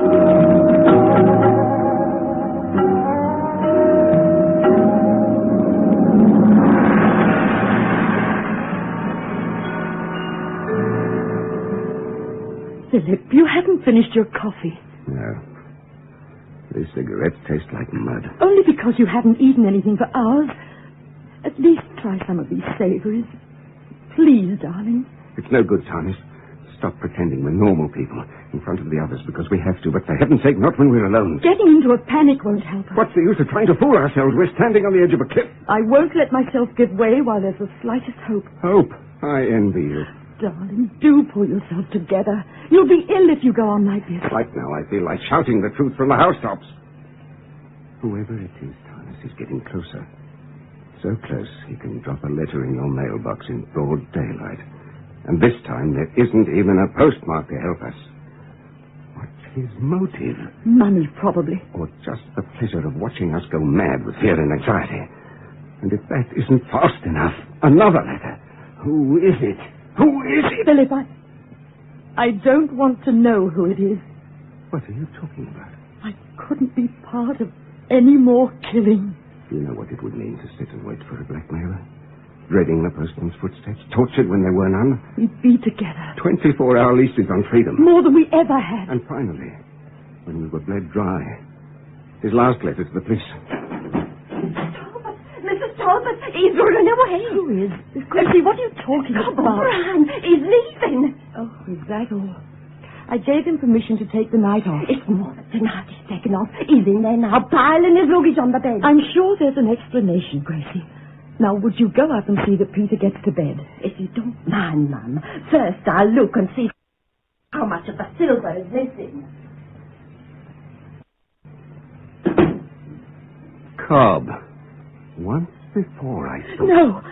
We can't start suspecting everyone again. Which number rings his room? It's too dangerous with everyone here. We've got to take that chance. Philip, have you forgotten everything I told you? That was before Gracie threw him into our laps. Which number, Tarnis? 5. Good evening, Cobb. This is Dr. Graham. I've a prescription that has to be filled immediately, and I... Yes, the chemist. Thank you. If he wrote the letters, Philip, why would he run away? He's safer operating from a distance. He knows what happened to Marlowe. I told you, I couldn't be part of any more killing. It may not be necessary. He has evidence of murder, and he hasn't gone to the police. He's as guilty as we are. I know that much about the law. Then promise me you'll do nothing until we're certain. Not until we've decided together. Tarnis, he'll be on guard if you're upset. Let me question him. It's better if you do, but remember, he's tricky. Anything he says might be a lie. And if we find it isn't Cobb? I'll do whatever you ask. Come in. Good evening, Mrs. Talbot. Doctor? Oh, it's heavy of heart I am to hear that there's more sickness in the house. Here you are, Cobb. It may take a little while to prepare. Oh, I'll make up the lost time in my best driving, knowing the importance of the mission, sir. Cobb, Gracie told me a very strange thing. She said you were leaving. Well, to get to the core of the matter, ma'am, 6 years is too long for a sailor to be ashore. It's restless a man comes, so Cobb O'Brien's going back to sea. Without saying a word to anyone? It's the way of a sailor, ma'am. Hail and farewell. I'm a soul who hates goodbyes. I'd better get along to the chemist. A moment, Cobb. Sir? On the 21st, the night of Mr. Talbot's funeral, did you use the car? Without Mrs. Talbot's permission? Oh, indeed, no, sir. Well, where were you on that night? Do you remember? Oh, vividly, sir. In the room where I belonged, saying a quick prayer for the late dear master. I see. Well, Cobb, if you want to give up your job, I suppose there's nothing I can say. Thank you, ma'am. It seems a pity to me that such a fine driver as you are should give it up. Well, if I do say so myself, sir, I'm the darling of the insurance companies. Never an accident in 6 years at the wheel, and not just loafing along either. Why, speed, it's food and drink to me. Yes, so I've heard. I have, and who told you, may I ask, Doctor? Peter talks about it all the time. Does he now? Oh, bless him. The faster I went, the better the nipper liked it. I remember him telling me you made it from the cemetery to the garage for the day of Mr. Talbot's funeral in 20 minutes. Well, being a young'un, he's inclined to exaggerate. It was 22 minutes, sir. Good enough. That's fair.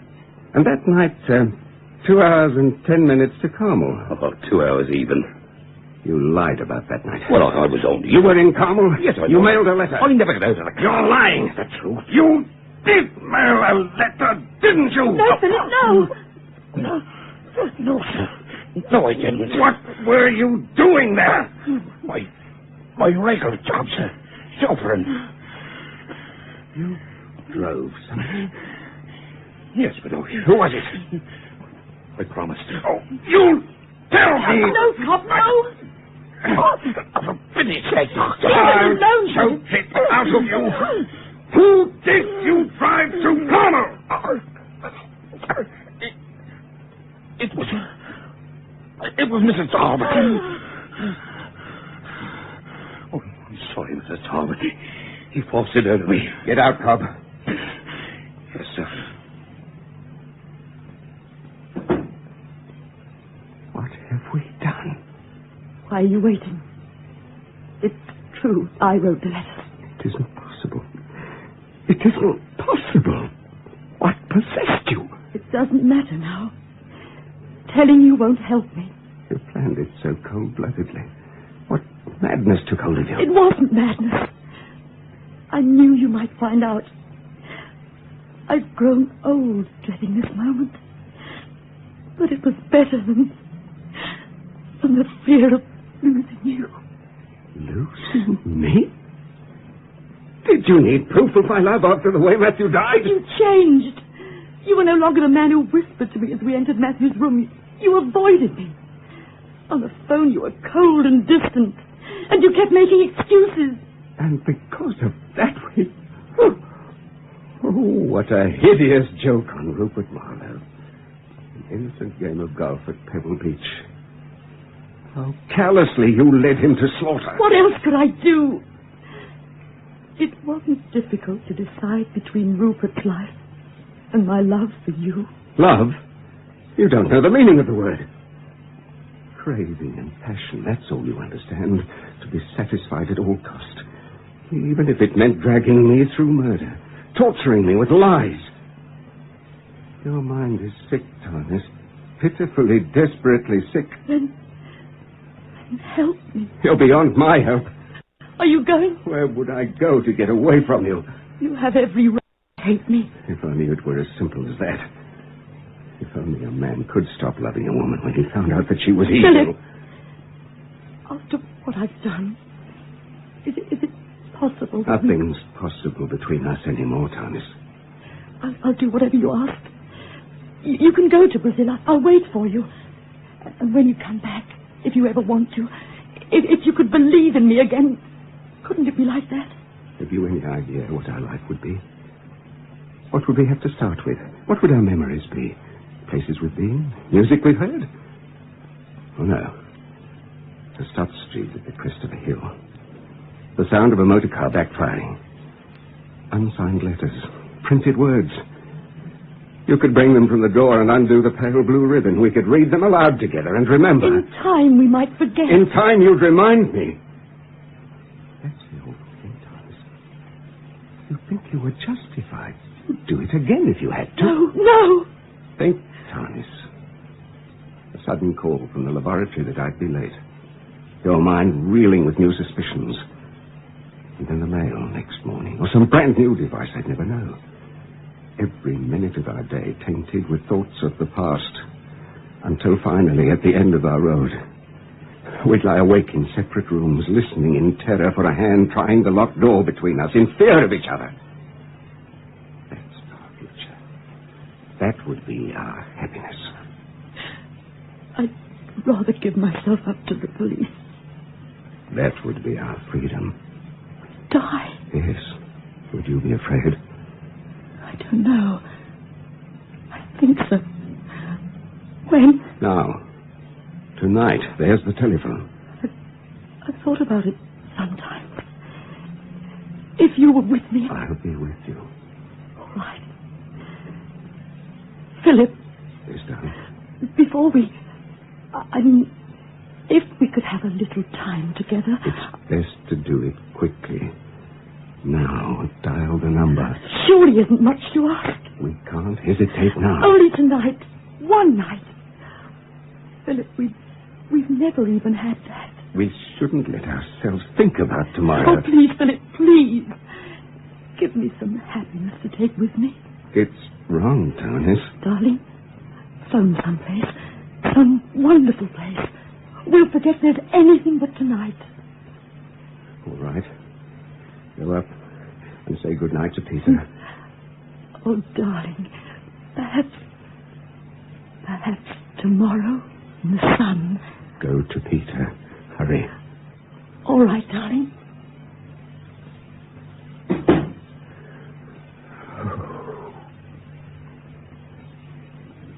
I'll do it now.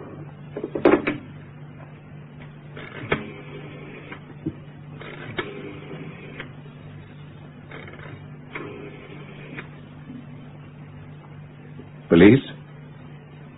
This is Dr. Philip Graham. I have to report a murder.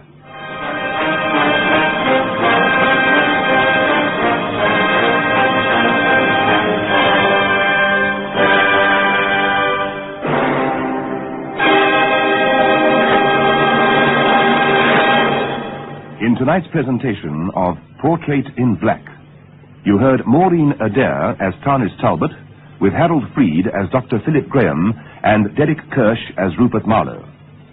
Others in the cast were Pat Simpson, Jenny Kirsch, and Yvonne Bradshaw. Portrait in Black was produced for Lux Radio Theatre by Anne Freed and directed by Henry Diffenthal.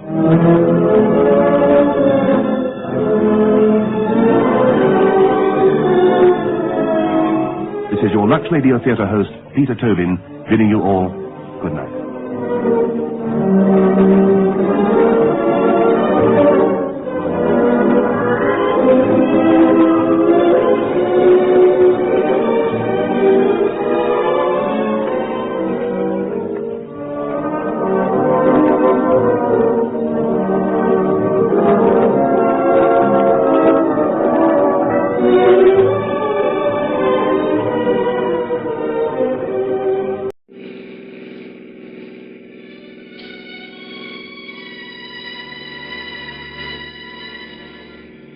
Penny for those thoughts. Oh, I was thinking I'm glad we're going home, Roger. I hope this summer has given us both ample time to think this thing out. Well, actually, darling, we have too much invested in this marriage. 10 years cannot be dispelled by one summer. Well, that isn't exactly what I meant, but... Oh, let's listen to the radio, shall we?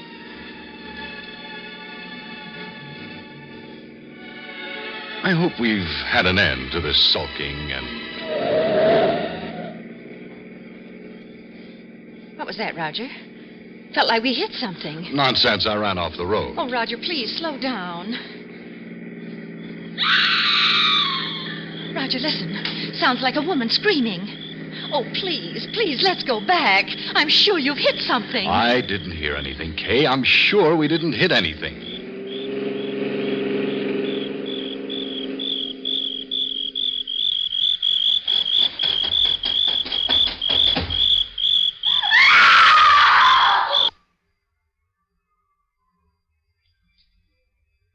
This is the CBS Radio Workshop, the theater of the mind dedicated to man's imagination. Our story, Grief Drives a Black Sedan, stars Alice Frost and Lee Vines. Written, produced, and directed by D. Engelbach.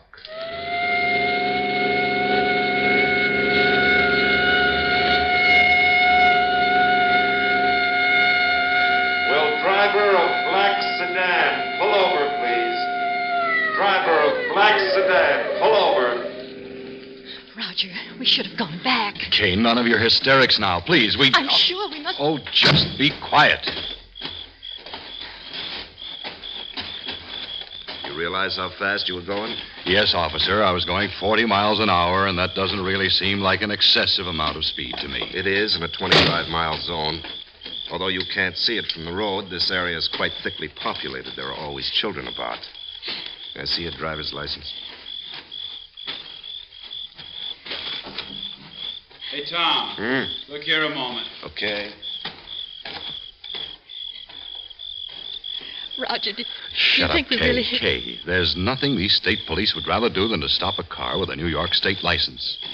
And I was only going 40 miles an hour. I'm afraid it's more serious than that. More serious than what? Move over, please. Say, what's all this about? I'm taking you to the police barracks in Westport. What have we done, officer? That's for you to tell me, madam. You see, your front left fender is dented. Is that a crime in this state? We'll have to find out. You see, around that dent is blood.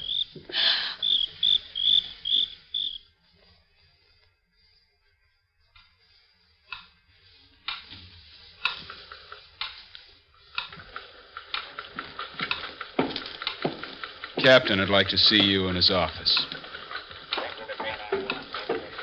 May I come along, Roger? No, darling, you stay out of this. I'll find out what this is all about. Roger, remember... Stay out of this. I'll be back in a moment.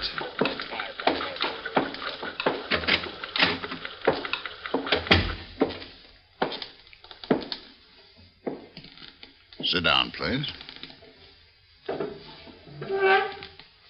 You are Roger Wickens, 25 Park Plaza Road, New York City? Yes, I am. What's this all about? I'm returning your driver's license and your car registration. We've checked the New York police. You've not had any previous accident record. What happened tonight, Mr. Wickens? What do you mean, what happened? I drove up here from New York City to take my wife home. She's been summering up here, and that's all there is to it. And I want you to stop treating me like a criminal. I was driving down Cross Highway when the police stopped me for driving 40 miles an hour. Excuse me. Yes. Yeah. Well, keep checking. Check every hospital within 25 miles. When you finish that, check all the doctor's residence in the vicinity. Send someone to retrace Cross Highway. Yes. Well, I think you'll find somewhere, not too far from where the Wickens' car was stopped, some blood stains and possible pieces of glass. Report back as soon as possible. Yes, who? Oh, Doc's out there. We'll send him in. Captain, what about this? Are we under arrest? Well, there are two ways we can do this. We can technically arrest you for driving 40 miles an hour in a 25-mile zone. Or of your own volition, you can wait until all these things check out. Look, I think you're in trouble. I think you've hit somebody and run away from the accident. Of all the stupid things that I've ever heard of, Hello. Oh, Captain. Okay, what is it? Oh, excuse me. Hello, Doc. Well, what will it be, Mr. Wickens? I'll wait. What about my wife? Well, she'd better wait, too. He seems rather touchy. Yeah. Doc, why don't you take some blood samples, run them through the lab, report back to me as soon as you can. I believe this is a case of hit and run. I want to have all my facts. Another no cooperation guy, huh? That's right, Doc. They never learn, do they?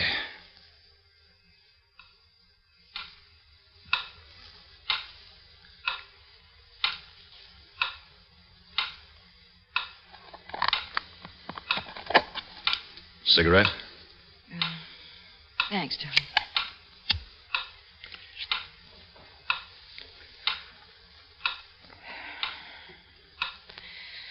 Roger, did you tell them? Tell them what? Oh, please, darling. Remember when we ran off the road, I told you I thought I heard a woman scream. Kay, I did not hear a woman scream, and I did not hit anything. This is all a fantastic nightmare. It seems it started when you came up here. There was no reason for all of this. We should have gone to Europe this summer and behaved like two mature people. 10 years of marriage, and we're still trying to figure out whether or not it will work. It's not going to work, Roger. I believe this was all for a reason tonight. I believe we're both in trouble. Nonsense. Roger, we must share that responsibility. Oh, for heaven's sake, Kay, what responsibility? The blood on the fender.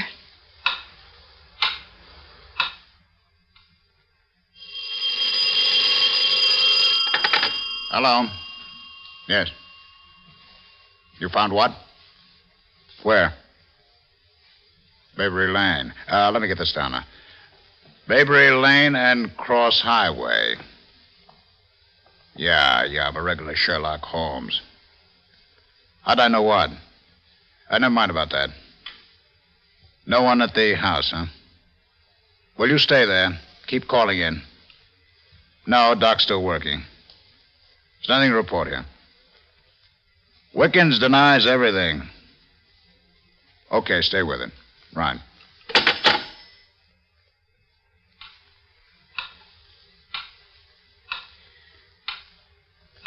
You want me to send out for some coffee? Oh, no, thank you. Well, it's past midnight. Eddie and Joanne said they would wait at the Maroc until 1. What a wonderful homecoming party this turned out to be. Well, you win the Superficiality Award for the year. Eddie and Joanne, the Maroc, the whole stupid, silly pattern. Roger, don't you realize you may have killed someone tonight? Kay, let's stop this bickering, this hammering at each other. I did not hit anyone tonight. Now, starting with that premise, let's see if we can discuss intelligently our own problems. This is not the time nor the place. Actually, Roger, there is no problem. I'm leaving you. I don't blame you, Roger. I really don't know whose fault it is.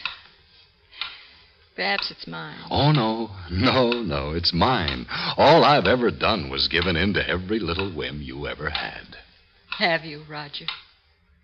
Oh, yes, you've given me things. Money, a beautiful home. And oh, so much loneliness. What good are possessions? Oh, I know this sounds trite and very cliché. But I'm tired, Roger. We've failed. I don't know whose fault it is. I don't know where we really started to grow apart. I just want out. Well, darling, as usual, your timing is superb. I'm up to my neck in trouble because of you. Oh, please. No more of the comparisons, no more recriminations. Until we know what's happened here, let's just wait. Wait.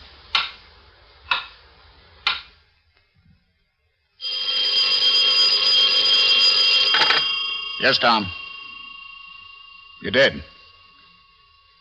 A signed statement. Feels pretty bad, huh?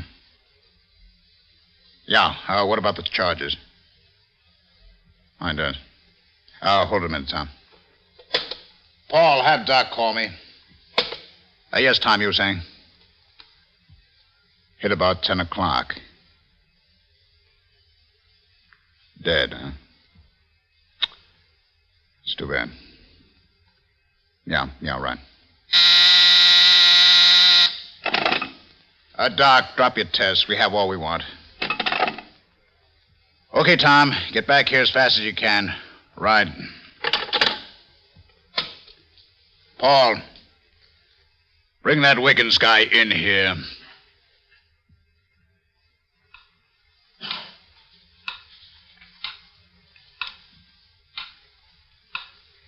It's 1:30. Roger, why don't you ask the captain if they found out anything? Yes, I guess you're right. I will. Mr. Wickens? Yes. Officer, what have you found out? Mr. Wickens, the captain wants to see you. Right.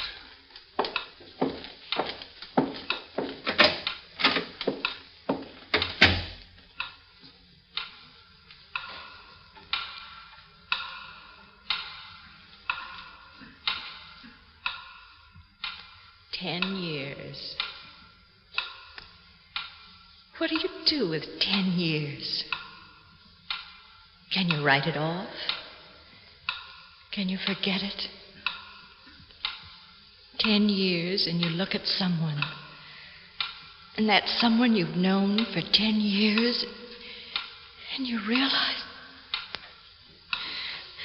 Oh, this night, this long night. What have we done? 10 years. 10 whole years. What do you do with memories? Just lock them in a safety deposit box? Or do you tie them up neatly in pink ribbons and burn them? What do you do with plans? Those blueprints for the future? And what do you do with love? The community property of love, split down the middle and shared by no one. 10 years. 10 years. 10 years.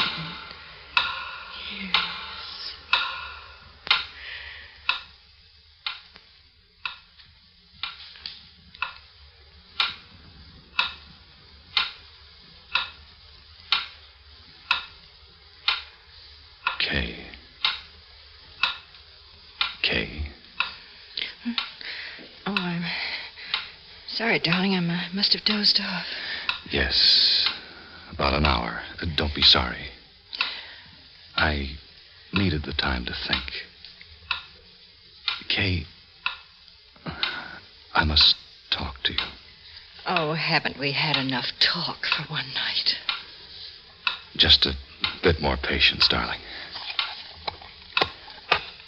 A cigarette? Roger, for heaven's sake, what's happened? Kay, I must tell you this in my own way.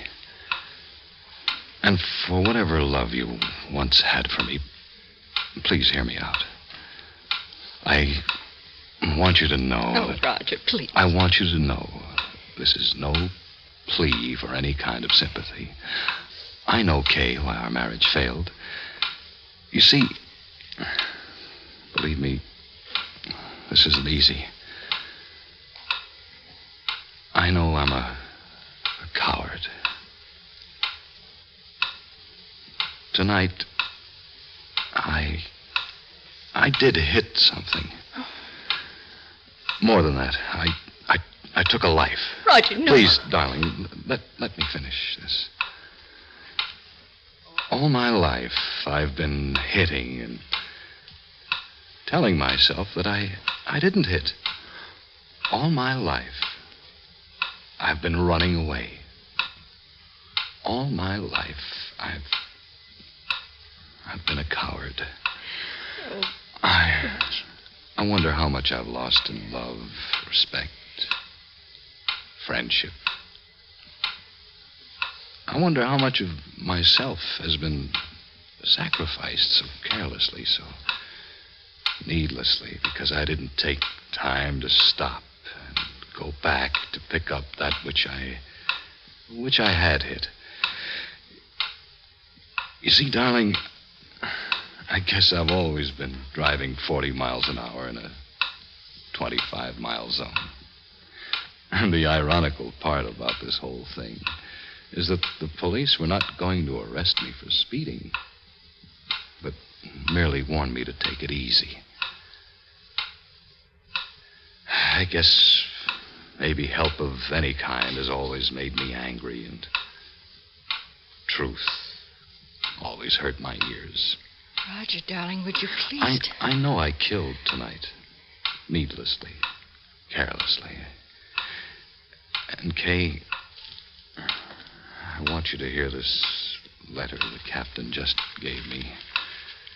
And I want you to know, darling, that no more do I blame everybody else for my emptiness.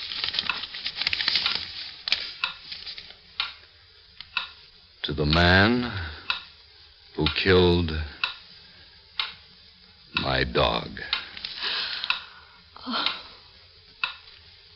I hope you were going someplace important when you drove so fast down Cross Highway across Bayberry Lane tonight. I hope that when you got there, the time you saved by speeding meant something to you or somebody else. Maybe we'd feel better if we could imagine that you were a doctor rushing somewhere to deliver a baby or ease somebody's pain. The life of our dog to shorten someone's suffering, that mightn't have been so bad. But even though all we saw of you was the black shadow of your car and its jumping red taillights as you roared down the road, we know too much about you to believe it. You saw the dog. You stepped on your brakes. You felt a thump. You heard a yelp and then my wife's scream. Your reflexes are better than your heart and stronger than your courage. We know that because you jumped on the gas again and got out of there as fast as your car could carry you. Whoever you are, mister, and whatever you do for a living, we know you are a killer. And in your hands, driving the way you drove tonight, your car is a murder weapon. You didn't bother to look, so I'll tell you what the thump and the yelp were. They were Vicky, a 6-month-old basset puppy, white with brown and black markings. An aristocrat with 12 champions among her forebears. But she clowned and she chased and she loved people and kids and other dogs as much as any mongrel on earth. I'm sorry you didn't stick around to see the job you did, though a dog dying by the side of the road isn't a very pretty sight. In less than 2 seconds, you and that car of yours transformed a living being that had been beautiful, warm, clean, soft, and loving into something dirty, ugly, broken, and bloody. A poor, shocked, and mad thing that tried to sink its teeth into the hand it had nuzzled and licked all its life. I hope to God that when you hit my dog, you had for a moment the sick, dead feeling in the throat and down to the stomach that we've known ever since. And that you feel it whenever you think about speeding down a winding country road again. Because the next time, some 8-year-old boy might be wobbling along on his first bicycle. Or a very little one might wander out past the gate and into the road the moment it takes his father to bend down to pull a weed out of the driveway. The way my puppy got away from me. Or maybe you'll be real lucky again and only kill another dog